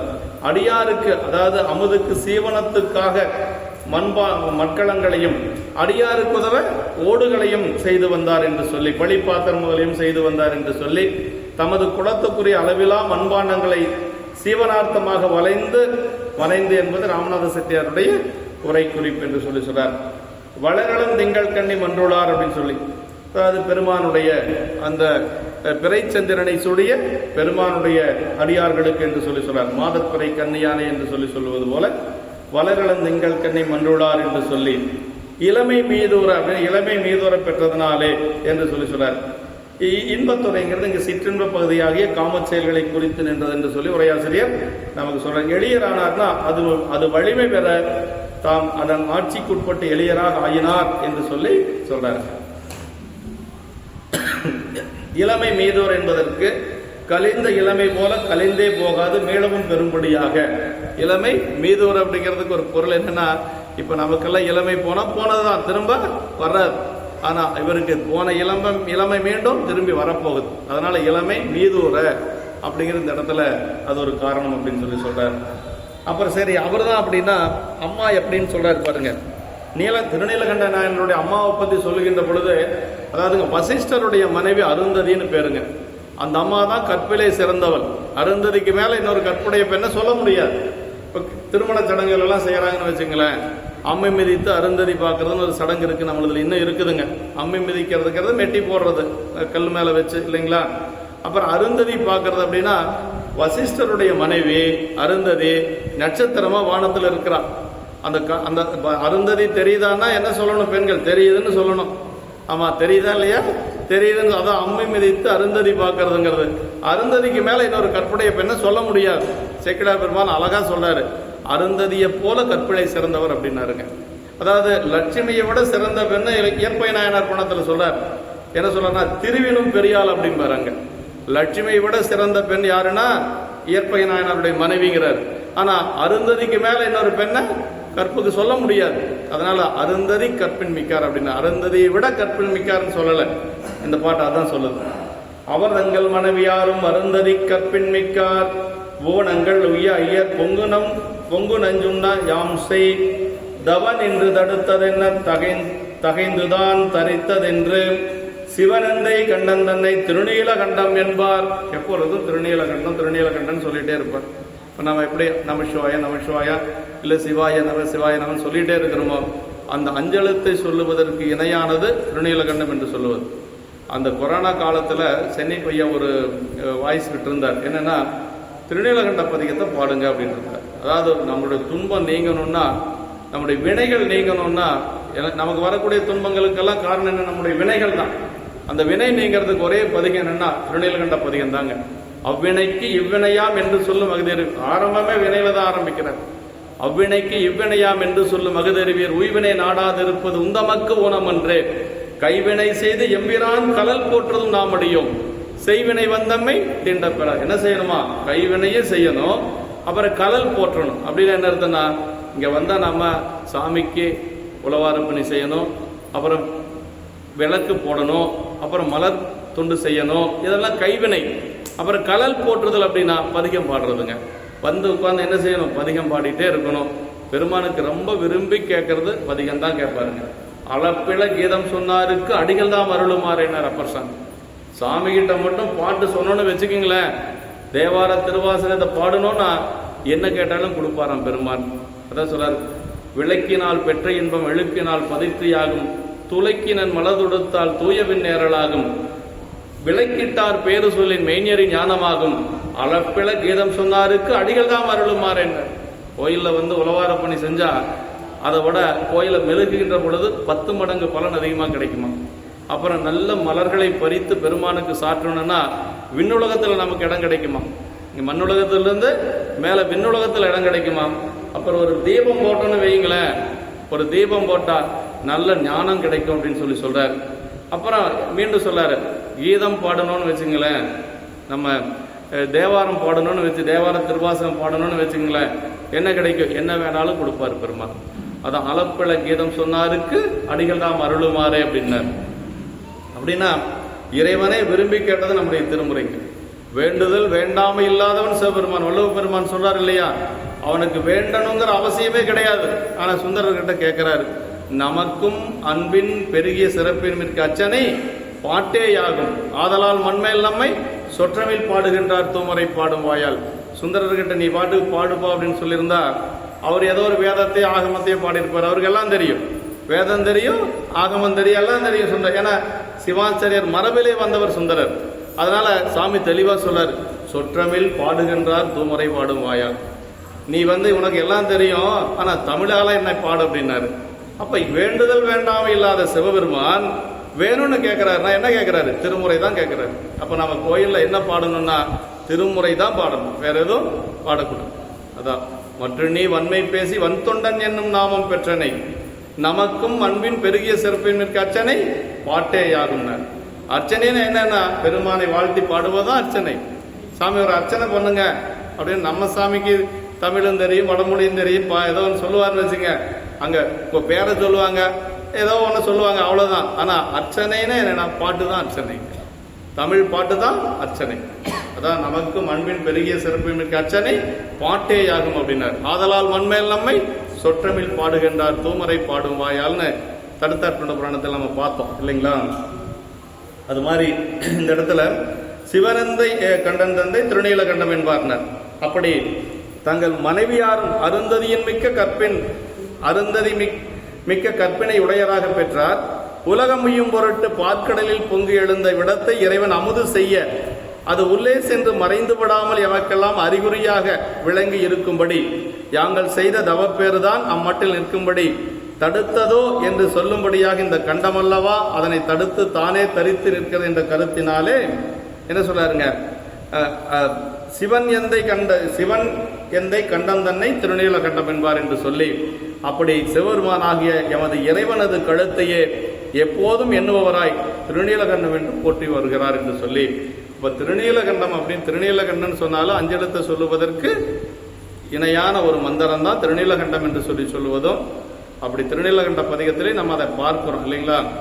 தினசரி வழிபாட்டில் நம்ம திருநீலகண்ட பதிகம் எல்லாம் பாடணுங்க. ஏன்னா வினை நீக்க பதிகம், நம்ம துன்பத்துக்கு காரணம் வினை தான். அந்த வினை நீக்க பதிகம் தான் திருநீலகண்ட பதிகம் என்று சொல்லுவது. அருந்ததி கற்பின் மிக்கார் அப்படின்னார். அருந்ததியின் கற்பு மிக்கார் என, அதாவது அருந்ததியின் மேம்பட்ட இங்கனமன்றி அருந்ததியை போலும் கற்பில் மேம்பட்டவர் என்று உரைத்தலும் என்ற, அருந்ததியை விட கற்பில் சிறந்தவள் எந்த பெண்ணையும் சொல்லுவதற்கு இலக்கணம் இல்லை. அதனால அருந்ததியை போல கற்பிலே சிறந்தவர் என்று சொல்லி வசிஷ்டருடைய மனைவி அருந்ததியை சொல்றார். பாருங்க, அவரு என்ன சொன்னாங்க, இளமை மீதோர இன்பத்துறையில் எளியரானார் அப்படின்னாரு. ஆனா அம்மா எப்படி இருக்கிறாங்களாம், அருந்ததியை போல கற்பிழை சிறந்த பெண் என்று சொல்லி சொல்றாங்க. புவனங்கள் உய்ய தரித்தது என்று சொல்லி, நஞ்சுண்டது தேவர்களின் பொருட்டே ஆயினும் அதனை கழுத்தளவில் நிறுத்தி தரித்தது தமது கருணையை எல்லா புவனங்களையும் உள்ள எல்லா உயிர்களும் உணர்ந்து உய்யும் பொருட்டு. அதான் முதல்ல சொன்ன மாதிரி தான். அந்த திருநீலகண்டத்தை அந்த விடத்தை தாங்கியது அப்படிங்கிறது பெருமானுடைய அந்த தியாகத்தை சொல்லுவது, அவனுடைய ஒரு அருட்தன்மையை சொல்லுவது. அதான் தியாகேச பெருமான் அப்படிங்கிற பெயர் அவருக்கு வந்தது. அந்த தான் துன்பத்தை ஏற்றுக்கொண்டார், இன்பத்தை பிறருக்கு கொடுத்தார். அதான் வார்க்கடலை கடைந்த பொழுது வந்த அமிர்தத்தை தேவர்களுக்கு கொடுத்தாரு, வந்த நஞ்சை தான் உண்டார் பெருமான். அதான் தியாகேசன் அப்படின்னு சொல்லி அவருக்கு பெயர். இந்த உலகம் உய்யும்படியாக அதை கழுத்தில் அணிந்து கொண்டார் என்று சொல்லி சொல்றாரு. திருநீலகண்டம் இத்திருப்பெயரின் ஆணையாலே பதிகம் முழுவதும் ஆணையிட்டு ஆளுடைய பிள்ளையார் எழுதிய திருநீலகண்ட பதிகமும் காண்க என்று சொல்லி சொல்றாருங்க. என்பார் எளியராயின அவரே முன்னர் சொல்லிய நலத்தின் வந்தார் என்று சொல்றார். திருநீலகண்டம் என்பார் உண்டு என்று சொல்லி, திருநீலகண்டத்து குயவனார் என்ற முதல் நூல் விதித்தது. அதில் திருநீலகண்டம் என்ற பத்தி செய்துரைக்கும் இயல்பு நாயனாருக்கு உரைக்க பெறுதலே தகுதியாம் என்று சொல்லி சொல்றாரு. பின்னாடி அந்த திருநீலகண்டத்தை எப்படி அவர் போற்றி வாழ்ந்தார் அப்படிங்கிறது பின்னாடி வருது நிறைய. ஆமா,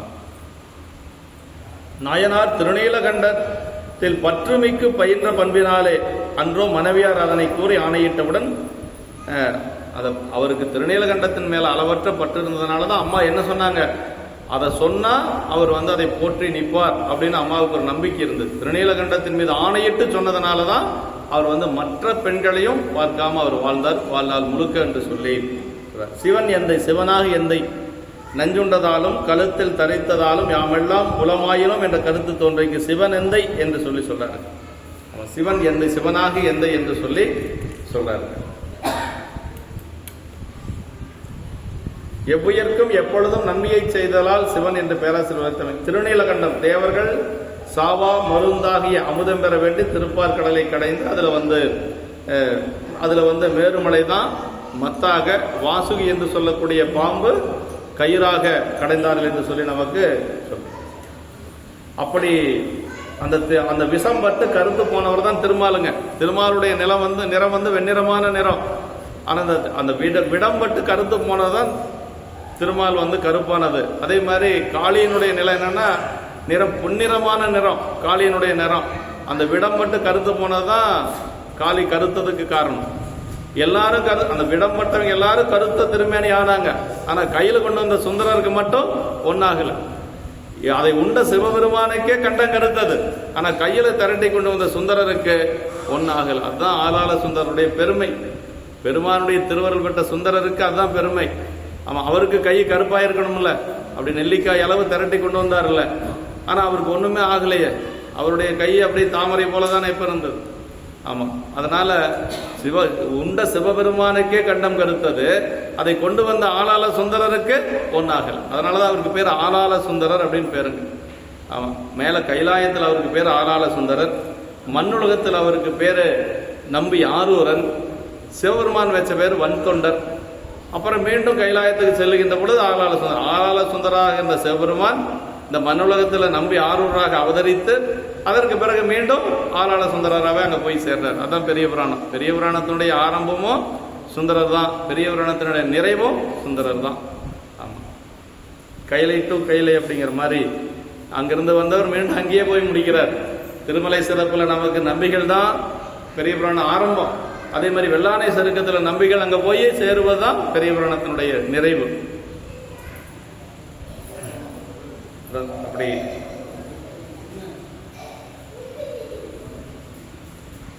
திருநீலகண்ட தேவர்கள் சாவா மருந்தாகிய அந்த அருள் பெற அமுதம் பெற வேண்டி திருப்பார்கடலை கடைந்தனர் என்று சொல்லி சொல்றார். கற்பின் மிக்கார்னா கணவனார் வழி நிற்கும் பெண் இயல்பு. கற்பனப்படுவது சொற்றையம்பாமை. சொற்றிரம்பாவை நமக்கு நன்னூல் சூத்திரம் சொல்லுதுங்க. கற்பு அப்படின்னு என்னன்னா கணவன் பேசியதுக்கு மீண்டும் பேசாமல் இருக்கிறது தான் கற்பம் அப்படின்னு நன்னூல் சொல்லுது. நாமெல்லாம் அதை சொல்லக்கூடாது. ஆமாம், நன்னூல் சொல்லுது. ஆமாம், கற்பனப்படுவது சொற்றிரம்பாமை அப்படின்னு சொல்லுதுங்க. ஆமாம், இன்னைக்கெல்லாம் எடுபடாது அதெல்லாம். மனைவியாரது செயல் கற்பிலக்கணத்திற்கு மாறுபட்டது என்று அருந்ததினா வசித்தது மனைவி. கற்பினில் சிறந்தவள் வரம் பெற்ற அப்பெயர் பூண்ட ஒரு விண்மீனாகி நிற்கின்றாள் எனவும் கற்பினுக்கு உதாரணமாக கொள்ளப்பெறுவல் எனவும். இந்த கற்பனப்படுவது சொற்றையம்பாமை அப்படிங்கிறது எங்கே வருதுன்னா மீண்டும் இயல்பை நாயனார் பணத்தில் வரும். ஆமாம், அம்மாலாம் அப்படி இல்லை, நீ போகக்கூடாது அப்படின்னு சொல்லி சொன்னாங்க. யார்? திருநீலகண்ட நாயருடைய மனைவி. அப்படியே கேட்டது யாருன்னா இயல்பை நாயனாருடைய மனைவி தான். எந்த ஒரு பெண்ணும் கணவனை தவிர வேறொருவரோட போக சொல்லுகின்ற பொழுது ஏற்றுக்கொள்ளவே முடியாது. அதான் ரொம்ப ரொம்ப இயல்பை நாயனாருடைய மனைவி போல யாருமே இருக்க முடியாது. அவர் சொல்றாரு, உன்னை மெய்த்தவருக்கு கொடுத்தனன் அப்படின்னாரு. மனைவிகிட்ட கேட்கவெல்லாம் இல்லை, இந்த மாதிரி உன்னை கேட்கிறாரு. வந்தவர் உன்னை கேட்கிறாரு, உன்னை கொடுக்கலாமான்னு இருக்கிற அப்படியெல்லாம் கேட்கல. என்ன சொன்னார் அப்படின்னா, உன்னை மெய்த்தவருக்கு கொடுத்தனன் அப்படின்னாரு. அதுக்கு அம்மா என்ன சொன்னாங்க அப்படின்னா, என் உயிருக்கு ஒரு நாதா, நீ உரைக்கும் வார்த்தையெல்லாம் வேறு உரிமை உள்ளதே எனக்கு அப்படின்னாங்க. வேற எந்த ஒரு பெண்ணும் அப்படி கேட்க முடியாதுங்க. என் உயிருக்கு ஒரு நாதான்னாங்க. அப்படின்னா இறைவன் ஒருவன் தான் உயிர்நாதன்.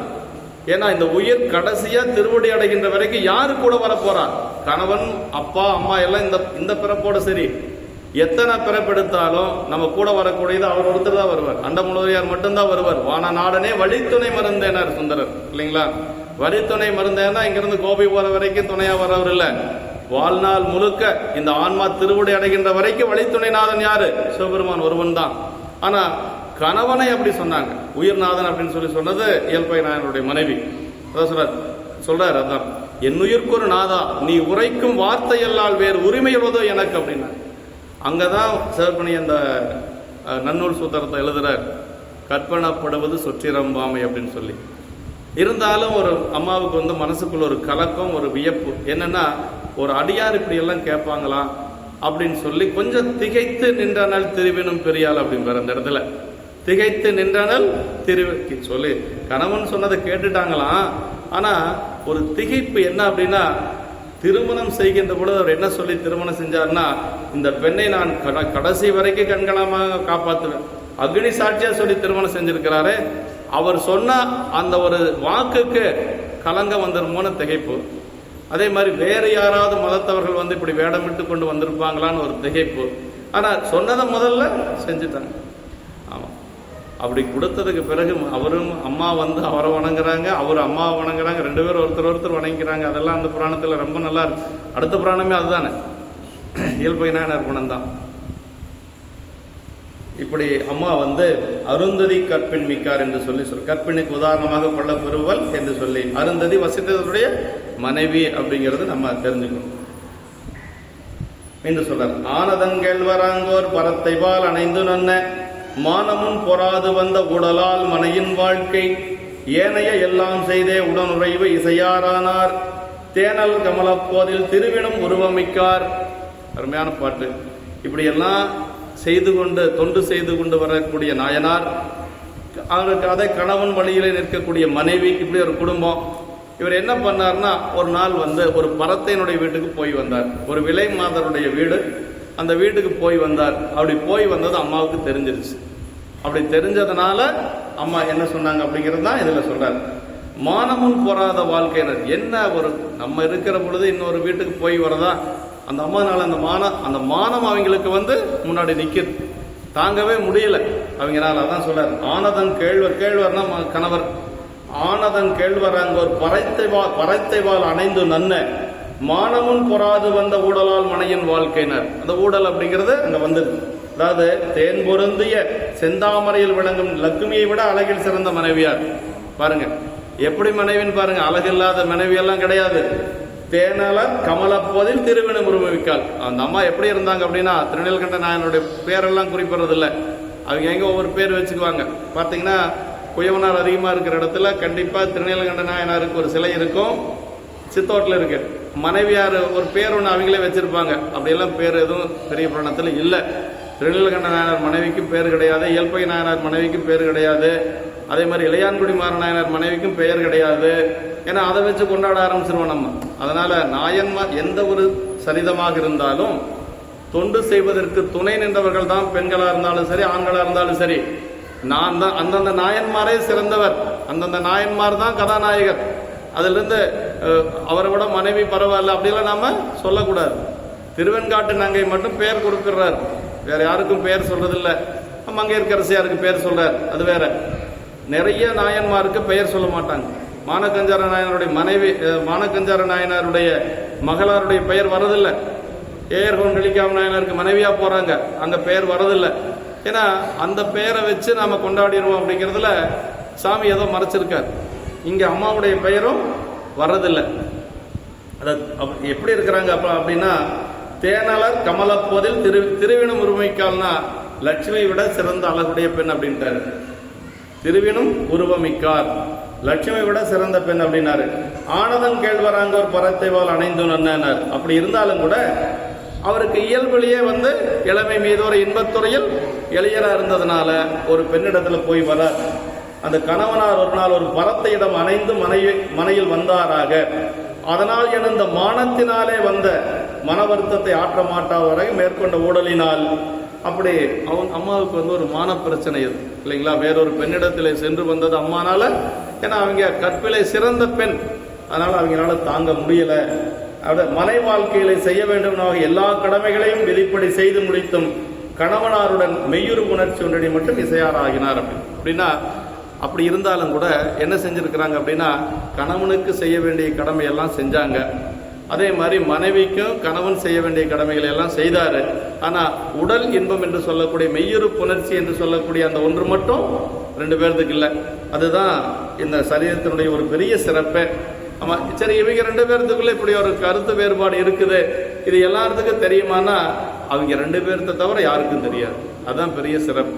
இதுல ஒரு பெரிய சமுதாய சிந்தனை நமக்கு, கணவன் மனைவிக்குள்ள எவ்வளவு வேணாலும் இருக்கலாம், அது ஊழல் அப்படிங்கிறது இருக்கும் இல்லைங்களா, ஆனா அது வெளியில யாருக்கும் தெரியக்கூடாது.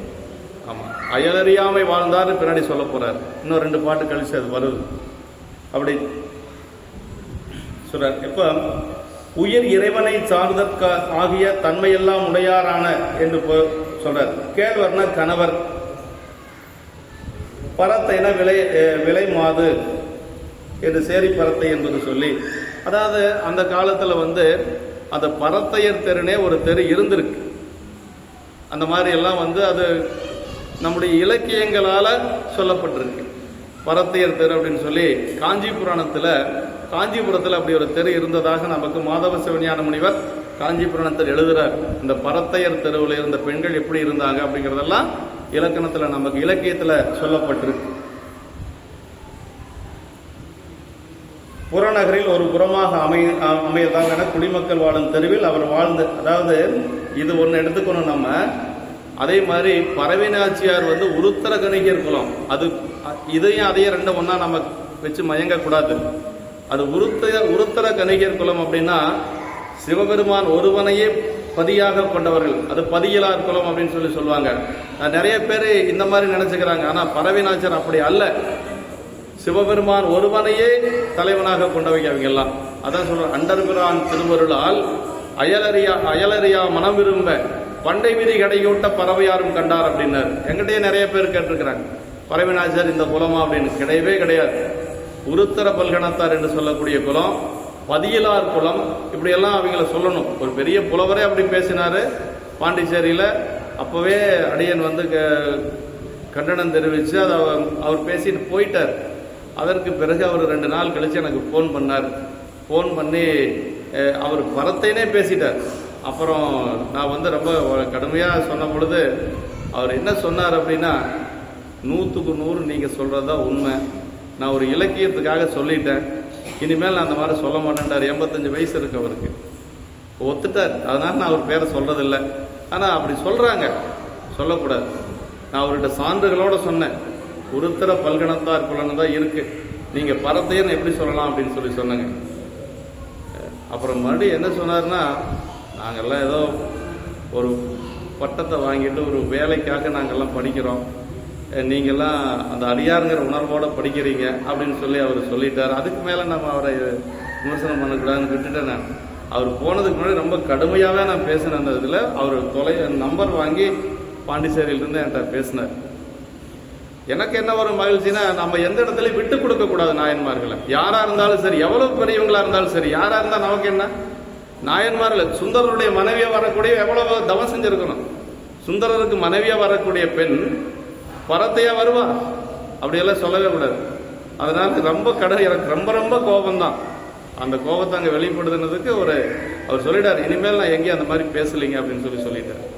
போதுங்கய்யா அப்படின்ட்டு நானும். அதனால ரெண்டும் ஒண்ணு இல்லை. சேரி பரத்தையர் வேறு, உருத்திர பல்கணத்தார் என்பது வேறு. பெருமானையே சொல்வார் சேக்கிழார் பெருமான் பறவைநாச்சியாரை பத்தி சொல்லுகின்ற பொழுது, உம்பர்தனத்தாருக்கும் சேர்வரியார் அப்படின்னு பாருங்க. தேவர்கள் கூட நெருங்க முடியாத பெண் அப்படிங்கிறாரு. இதுக்கு மேல என்ன வேணும்? தேவர்கள் கூட அந்த பெண்ணை நெருங்க முடியாது, அவ்வளவு சிறப்புடையவர் பறவைநாச்சியார். அது சொல்றார், அண்டர்பரான் திருவருளால் அயலறியாமை மனம் விரும்ப அப்படின்னார். அயலறியா மனம் அப்படின்னார். சிவபெருமானை தவிர யாரையும் நினைச்சு கூட பார்க்காத பெண் பறவைநாச்சியார். அப்புறம் எப்படிங்க சுந்தரரை பார்த்தாங்க அப்படின்னா, பண்டை விதி கடைகூட்ட பறவை யாரும் கண்டார் அப்படின்னார். போன பிறப்பினுடைய கைலாயத்தில் இருந்த பொழுது இருந்த அந்த விதி, பண்டை விதி கடைகூட்ட பறவை யாரும் கண்டார் என்று சொல்லி அந்த இடத்துல சொல்லுவாங்க. அப்படி கொஞ்சம் நம்ம நாயன்மார்கள் அடியார்கள் விட்டு கொடுக்கக்கூடாது. எந்த இடத்துல யார் பேசினாலும் விட்டு கொடுக்கக்கூடாது. சுகி சிவன் ஒருத்தர் உங்களுக்கு எல்லாத்துக்கும் தெரியும். சுகி சிவன் இல்லை, அவர் சவன் தான் சொல்லணும். அவர் என்ன ஒரு முறை எழுதியிருந்தார்னா, ஒரு நூலில் இயல்பகை நாயனார் மனைவியை கேட்காமையே உன்னை மெய்த்தவரை கொடுத்தனன்னு சொன்னது பெண் உரிமைக்கு மாறான செயல் அப்படி இப்படின்னு சொல்லி எல்லாம் எழுதியிருந்தார்.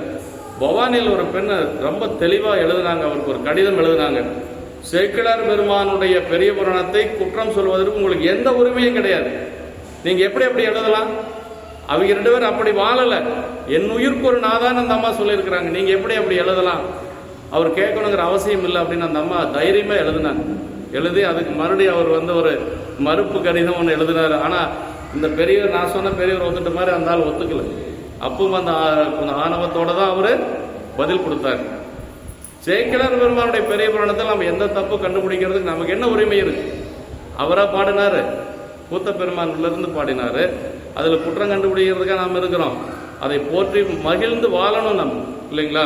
அதுல என்ன சொல்லப்பட்டிருக்கு அதுதான் இலக்கணம். இப்படி சொல்லியிருந்தா பரவாயில்ல, அப்படி சொல்லியிருந்தா பரவாயில்லன்னா பகுத்து ஆராய்ச்சி பண்ணக்கூடிய அளவெல்லாம் நாம போகக்கூடாது. உரையாசிரியர் சிவகுணையை எழுதியிருக்கிறாரு. உரையாசிரியர் அப்படி இருந்தா எழுதியிருப்பாருல்ல. உரையாசிரியர் அப்படி எந்த இடத்துலையும் மறுத்து எழுதலையே. பெரிய புராணத்தில் இப்படி எழுதியிருக்கலாம், இப்படி பாடியிருக்கலாம்னு சொல்லி உரையாசிரியர் சிவகுணி ஐயா எந்த இடத்துலையுமே சொல்லலை. அதை விட நம்ம பெரிய அப்படி அங்கே ஜீனியஸாக வந்துட்டோமா அப்படின்னா இல்லை. பெரியவங்க சொன்னதை மட்டும்தான் நம்ம சொல்லணும். பிரமாணம் இல்லாமல், ஆதாரம் இல்லாமல் எந்த ஒரு கருத்தையும் நம்ம சொல்லக்கூடாதுங்க.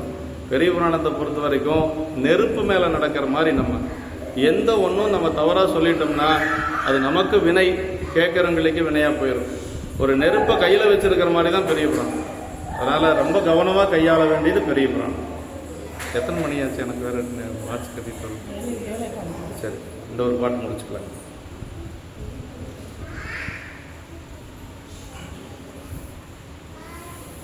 இப்போ இதெல்லாம் கேட்டுட்டு அம்மா தான் நாயனாரை திருத்தி கொண்டு வந்தாங்கனால நம்ம பேசக்கூடாது, அப்படியெல்லாம் பேசக்கூடாது. நம்ம நாயனாரோட அவன் நிலையில் நின்றவர், அவ்வளோதான். அம்மா அந்த தொண்டுக்கு துணை நின்றாங்க. அந்த அடியார் பெண்ணடியாராக இருந்தாலும் சரி, ஆணடியார் இருந்தாலும் சரி, அந்த அடியார் தான் அந்த சரீரத்தினுடைய சிறப்பு.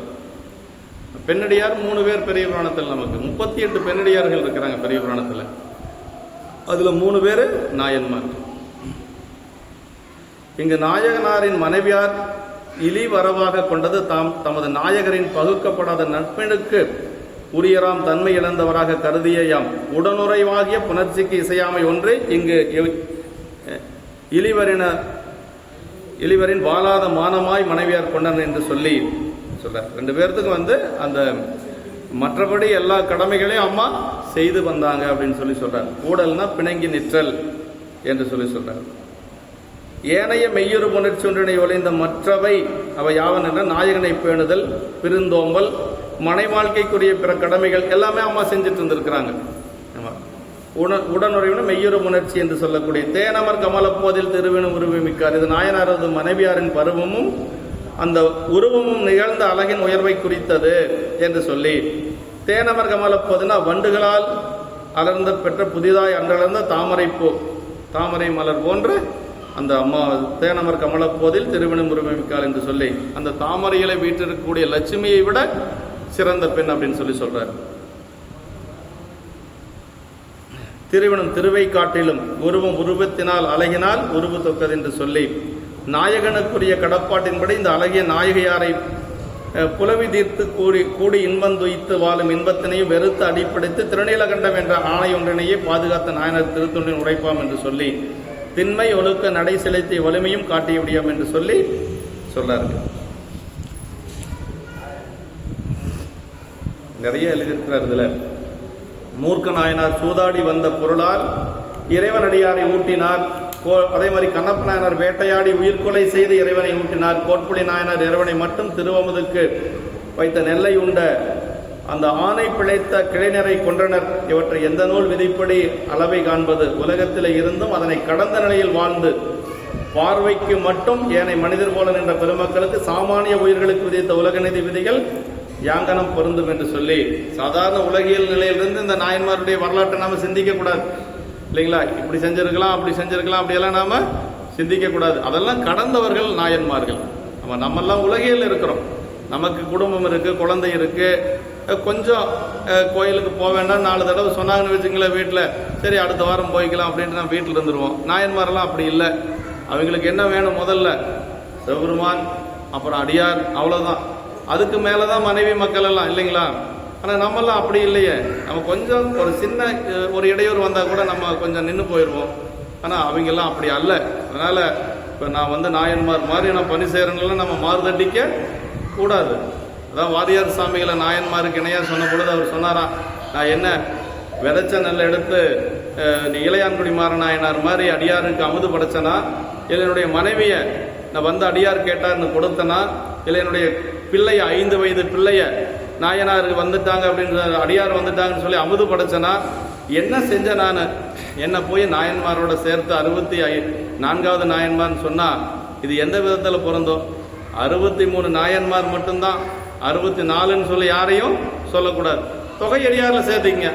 பத்தராய் பணிவார் எல்லாருக்கும் முடியும், பரமனைய பாடுவார் அடியாருக்கு முடியும், சித்தத்தை சிவன்பாலே இதில் சேர்த்திக்கலாம் நீங்கள் எத்தனை பேர்த்து வேணாலும். ஆனால் 63 தான், 64 எல்லாம் கிடையாது. ஆமாம், குறையும் இல்லை அதிகம் இல்லை. அதனால அப்படிதான் நமக்கு நாயன்மார்களுடைய தொண்டு அப்படிங்கிறது அவங்களுக்கு நிகராக இன்னொருத்துல சொல்ல முடியாது. மூர்க்க நாயனார் சூதாடி அதில் வந்த பணத்தை கொண்டு அடியார்களுக்கு அன்னப்பாளிப்பு செஞ்சார். சூதாடி வந்த பணத்தில் மூர்க்க நாயனார். அப்போ சூதாடுதல் தவறு அப்படின்னா சூதாடுதல் தவறு. ஆனால் அந்த பணத்தை எதுக்கு பயன்படுத்தினார் அப்படிங்கிறத நம்ம பார்க்கணும் இல்லையா? அடியார்களுக்கு அன்னப்பாளிப்பு செஞ்சாரு. அந்த அடியார்கள் சாப்பிட்டது போக மீதி இருக்கக்கூடிய கடைசியால தான் அவர் சாப்பிடுவாராம். அது மூர்க்க நாயனார் கை கொண்டொழுகிய ஒரு கடமை. இப்படியெல்லாம் நம்ம நாயன்மார்கள் இருந்திருக்கிறாங்க. கண்ணப்ப நாயனார் கரியமுதெல்லாம் வச்சு படைச்சாரு. ஆனால் சாமி அதை தானே ரொம்ப பிடிச்சதுன்னு சொன்னாரு. அவனுடைய செயலெல்லாம் நமக்கினியவாம் அப்படின்னு சொல்லியிருக்காரு சிவகோசரியார்கிட்ட. அப்போ அன்போடு செய்யக்கூடிய அதையும் பெருமான் ஏற்றுக்கொள்வான் அப்படிங்கிறது தான் உண்மை. அந்த உலக நிதிகள் எல்லாம் நம்ம இதில் பொருத்தி பார்க்கக்கூடாதுங்க. திருமால் முதலிய தேவரும் கடத்தற்கரிய காமத்தின் வலிமையையும் கடந்து மூப்பு வரும் வரை நாள் கழித்து வாழ்ந்த நாயனாரது தன்மையை அளந்து குறைவு நிறைவு காணுவதற்கு இந்த உலக விதி விளக்கு இலக்கணங்களால் அளவுகோல் ஆகுமா என்று சொல்றாருங்க. அப்படியெல்லாம் நம்ம ஆராய்ச்சி செய்யவே கூடாதுங்க. அப்படியெல்லாம் நம்ம நாயன்மார்கள் இல்லை. சுந்தரமூர்த்தி சாமிகள் 18 வயசு, அவருக்கு 17 வயசு தான் இருக்கும், 17லேருந்து 18க்குள்ளே தான் இருக்கும். கோட்புலி நாயனாருடைய வீட்டுக்கு போகிறார். கோட்புலி நாயனாருக்கு 2 பெண் குழந்தைகள், வயது வந்த பெண் குழந்தைகள், 2 பேரும் சிங்கடி வனப்பகை அப்படின்னு சொல்லி. அவர் எப்படி அந்த குழந்தைகளை கொடுத்தார் அப்படின்னா, இவர்களை நீங்கள் அடிமைகளாக ஏற்றுக்கொள்ளுங்கள் அப்படின்னு கொடுத்தார். 2 குழந்தைகளையும் அடிமைகள் அப்படின்னா எப்படி வேணாலும் அவங்க வச்சுக்கலாம் இல்லைங்களா. அவருக்கு வயசு 18 வயசு தான். ஆனால் அவர் எப்படி அந்த குழந்தைகளை ஏற்றுக்கொண்டார் அப்படின்னா, அந்த பெண்களை மகளாக ஏற்றுக்கொண்டார். அவர் யாரு? சுந்தரர். 18 வயது சுந்தரர் 13 வயசு பெண்களை மகளாக ஏற்றுக்கொண்டார். ஏற்றுக்கொண்டது மட்டுமல்ல, தன்னுடைய தொடையின் மீது அமரச் செய்து உச்சி முகந்தார்னு பெரிய புராணம் சொல்லுது. அதே மாதிரி ஞானசம்பந்த பெருமானுக்கு மயிலாப்பூர்ல சிவநேசன் செட்டியார் அவருக்காக வளர்த்த பெண் யாரு? பூம்பாவை 60 இறந்த பிறகு பிள்ளையார் வருவார், அவருக்காக இந்த குழந்தை வச்சிருக்கிறேன்னு சொல்லி எலும்பு சாம்பலையும் வச்சிருந்தார். அப்புறம் மட்டிட்ட புண்ணையங்காணல் மடமைகளை பாடி அந்த பதிகம் பாடி அந்த குடத்தில் இருந்த எலும்பு சாம்பலே பெண்ணாக உருவெடுத்து அந்த குழந்தை எப்படி இருந்தா அப்படின்னா, இதே மாதிரிதான் லட்சுமியை விட பல மடங்கு உயர்ந்த அழகு. அந்த பெண்ணை பார்க்கறதுக்கு 2 கண் போதாது, 1000 கண்களால் கண்டார் பார் சேக்கிழ பெருமான். அப்ப சிவநேசனார் சொல்றாரு, உங்களுக்காகவே வளர்க்கப்பட்ட பெண், நீங்க ஏற்றுக்கொள்ளுங்கள் அப்படின்னு சொன்னாரு. அவருக்கு வயசு என்னன்னா 16 வயசு. யாருக்கு? ஞானசம்பந்த பெருமானுக்கு. அந்த குழந்தைக்கு 13 வயசு, 12 வயசு, 13 வயசு. ஆனா என்ன சொன்னார் அப்படின்னா, முறை வேறு அப்படின்ட்டார். அப்படின்னு என்ன அர்த்தம்? இப்ப அந்த குழந்தை எனக்கு என்ன முறையாகுது? மகள் முறைன்ட்டார். ஏன்னா பதிகம் பாடி மீண்டும் உயிர்ப்பிக்கப்பட்டதுனால மகள் முறை அப்படின்ட்டாரு. அந்த இடத்த சேக்கிழார் பெருமான் சொல்றாருங்க, எண்ணில் ஆண்டு எய்தும் வேதா தான் படைத்தவள் எழிலின் வண்ணம் நன்னு நான்முகத்தால் கண்டான் புண்ணிய 16 ஆண்டு பேர் வரும் புகழை வேந்தர் கண்ணுதர் கருணை வெல்லம் 1000 கண்களால் கண்டார் அப்படின்னார். அருமையான ஒரு கதை அங்க சொல்றாரு. என்ன சொல்றாருன்னா, இந்த உலகத்தில் இருக்கக்கூடிய அழகையெல்லாம் ஒன்று திரட்டி பிரம்மன் ஒரு பெண்ணை படைச்சான். அந்த பெண்ணுக்கு பேரு திலோத்தம்மைன்னு பேருங்க. திலோத்தம்மை எல்லா அழகுகளையும் ஒன்று திரட்டி ஒரு பெண்ணாக படைச்சான். அப்படி படைத்த பிரம்மன் அந்த பெண்ணை பார்த்துட்டு, இந்த மாதிரி ஒரு பெண்ணை வேற யாராச்சும் அடையிறதுக்கு விடுறதா, இந்த பெண்ணை நம்மளே அடையணும்னு சொல்லி அந்த பெண்ணை 4 முகத்தாலையும் தேடினானா. அவனுக்கு என்ன வயசு அப்படின்னா, எண்ணில்லாண்டு வயது அப்படின்னார். எண்ணில்லாண்டுன்னா இத்தனை ஆயிரக்கணக்கான ஆண்டுகள், ரொம்ப வயசான கிழவன். யாரு? பிரம்மன். 4 திசைக்கு 4 முகத்தால தேடினானா அந்த பெண் தப்பிச்சு ஓடிட்டா அப்படின்னு சொல்லுவாங்க கிலோத்தம்மை. ஆனா நம்ம ஞானசம்பந்த பெருமானுக்கு 16 வயசு. அந்த குழந்தை எப்படி பார்த்தார் அப்படின்னா, புண்ணிய 16 ஆண்டு பேர் வரும் புகழி வேந்தர் கண்ணுதர் கருணை வெல்லம் 1000 கண்களால் கண்டார் அப்படின்னா, அதான் நாயன்மார்களுக்கும் மற்றவங்க தேவர்களுக்கு இருக்கக்கூடிய வேறுபாடு. ஆமா, அப்படின்னா சுந்தரமூர்த்தி சாமிகள் பறவை நாச்சியார் சங்கிலி நாச்சியாரை தவிர ஏனைய பெண்களை எப்படி பார்த்தாரு? மகளாக பார்த்தார், தாயாக பார்த்தார். அதே மாதிரி ஞானசம்பந்த பெருமான் அவரும் மகளாகத்தான் பார்த்தார். இப்படிதான் நமக்கு நம்முடைய நாவுக்கரசு பெருமான் சொல்லவே வேண்டியதில்லை. நடையரா பெருந்துறவுன்னு சொல்லிட்டார் யாரும்? சிவஞான முனிவர். அவருடைய துறவுக்கு இலக்கணமே சொல்ல முடியாது. நடையரா பெருந்துறவு அப்படின்னு சொல்லிட்டார். இப்படி நம்ம உலகியலோடு பொருத்தி நம்ம நாயன்மார்களை பேசக்கூடாது அப்படிங்கிறது தான் நமக்கு சொல்லப்பட்டிருக்கு. ஒரு பாட்டு பார்க்கலாமா? நேரம் ஆயிடுச்சுங்களா? சரி, இந்த 3 பாட்டுமே ரொம்ப ரொம்ப அருமையான பாட்டு. அடுத்த வாரம் நேரமே வந்துடுங்க. அதாவது இந்த பாட்டு தான் திருநீலகண்டத்தின் மீது ஆணையிட்டு சொல்லியது. இந்த தீண்டிவீராயின் எம்மை திருநீலகண்டம் அப்படின்னு சொன்னது. அந்த ஆணையை கேட்டு நம்முடைய நாயனார் வாழ்ந்தது எத்தனை காலத்துக்கு அப்படின்னா, சும்மா ஒரு வருஷமா 2 வருஷமா இல்லை. வளமழி இளமை நீங்கி வடிவுறு மூப்பு தளரோடு சாய்ந்து மண்பு தம்பிரான் நிறத்து சாயார் அப்படின்னார். இப்போ ஒரு 20 வயசுன்னு வச்சுக்கோங்களேன். ஒரு 80-85 வயசு வரைக்கும் 2 பேரும் தனியா இருக்க போறாங்க. சரி, இப்படி தனியா இருக்கிறாங்களே, இது எல்லாத்துக்கும் தெரியுமா அப்படின்னா, அதாவது அற்புறு புணர்ச்சியின்மை அயலறியாமை வாழ்ந்தார் அப்படின்னார். அதுதான் வாழ்ந்து காட்டிய ஒரு பெருமை. எப்படி இருக்கணும்? கணவன் மனைவி தங்களுக்குள்ள இருக்கக்கூடியது வெளியில யாருக்கும் தெரியக்கூடாது. அந்த 4 செவத்துக்குள்ளதான் இருக்கும். அப்படி வாழ்ந்தவர் நம்முடைய நாயனார். எல்லாமே அடுத்த வாரம் தான் வருது. ரொம்ப அருமையான இடங்கள் அடுத்த வாரம் சிந்திச்சுக்கலாம். அற்புறு புணர்ச்சியின்மை அயலறியாமை வாழ்ந்தார் என்று சொல்லி நமக்கு சேக்கிழார் பெருமான் சொல்றார். அதே மாதிரி கடைசி வரைக்கு வளவழி இளமை நீங்கி வடிவுறு மூப்பு தளர்கொடு சாய்ந்த மண்பு தம்பிராந்திரத்து சாயார் அப்படின்னாரு. அப்படி இருக்கிற பொழுதுதான் சாமி என்ன பண்ணாராம்? இப்படி வாழ்ந்துட்டு இருக்கிறாரே ஒருத்தர், எத்தனை ஆண்டுகளா, 80 ஆண்டுகளா இப்படி வாழ்ந்துட்டு இருக்கிறாரே, இவரை பற்றி எல்லாத்துக்கும் தெரிய வேண்டாமா? அதனால தான் சாமி வீட்டுக்கு வர்றார். இப்போ ஒரு சிலர் சொல்லுவாங்க, சாமி சோதிக்கிறதுக்காக வர்றார் அப்படின்னு. அவன் சோதிக்கணும்னு நினைச்சாலே நம்ம தாங்க முடியாதுங்க.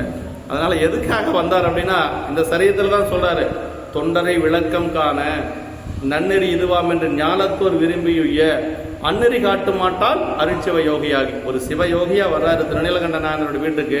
எதுக்கு அப்படின்னா, தொண்டரை விளக்கம் காணனர். அவருடைய தொண்டை பற்றி எல்லாரும் தெரிஞ்சுக்கணும், உலகத்தார் எல்லாரும் தெரிந்து அந்த நெறியை நாம கடைபிடித்து வாழ வேண்டும் என்பதற்காக, நமக்கெல்லாம் காட்டுறதுக்காக சாமி வர்றார். நம்ம சாமி அடுத்த வாரம் வந்துடுவார். நாம் இன்றைக்கு நிறைய செஞ்சுக்கலாம். என்றும் இன்பம் பெருகும் இயல்பினால் ஒன்று காதலித்துள்ளமும் ஓங்கிட மன்றுளார் அடியாரவர் வான்புகழ் நின்றதெங்கும் நிலவி உலகலாம். வான்முகில் வளாது பெய்க மலிவலம் சுரக்க மன்னன் கோன்முறை அரசு செய்க குறைவிலாது உயிர்கள் வாழ்க நான்மறை அறங்கலோங்க நற்றவும் வெள்ளி மல்க மேன்மைக்குள் சைவநீதி விளங்குக உலகமெல்லாம். மேன்மைக்குள் சைவநீதி விளங்குக உலகமெல்லாம். மேன்மைக்குள் சைவநீதி விளங்கும்.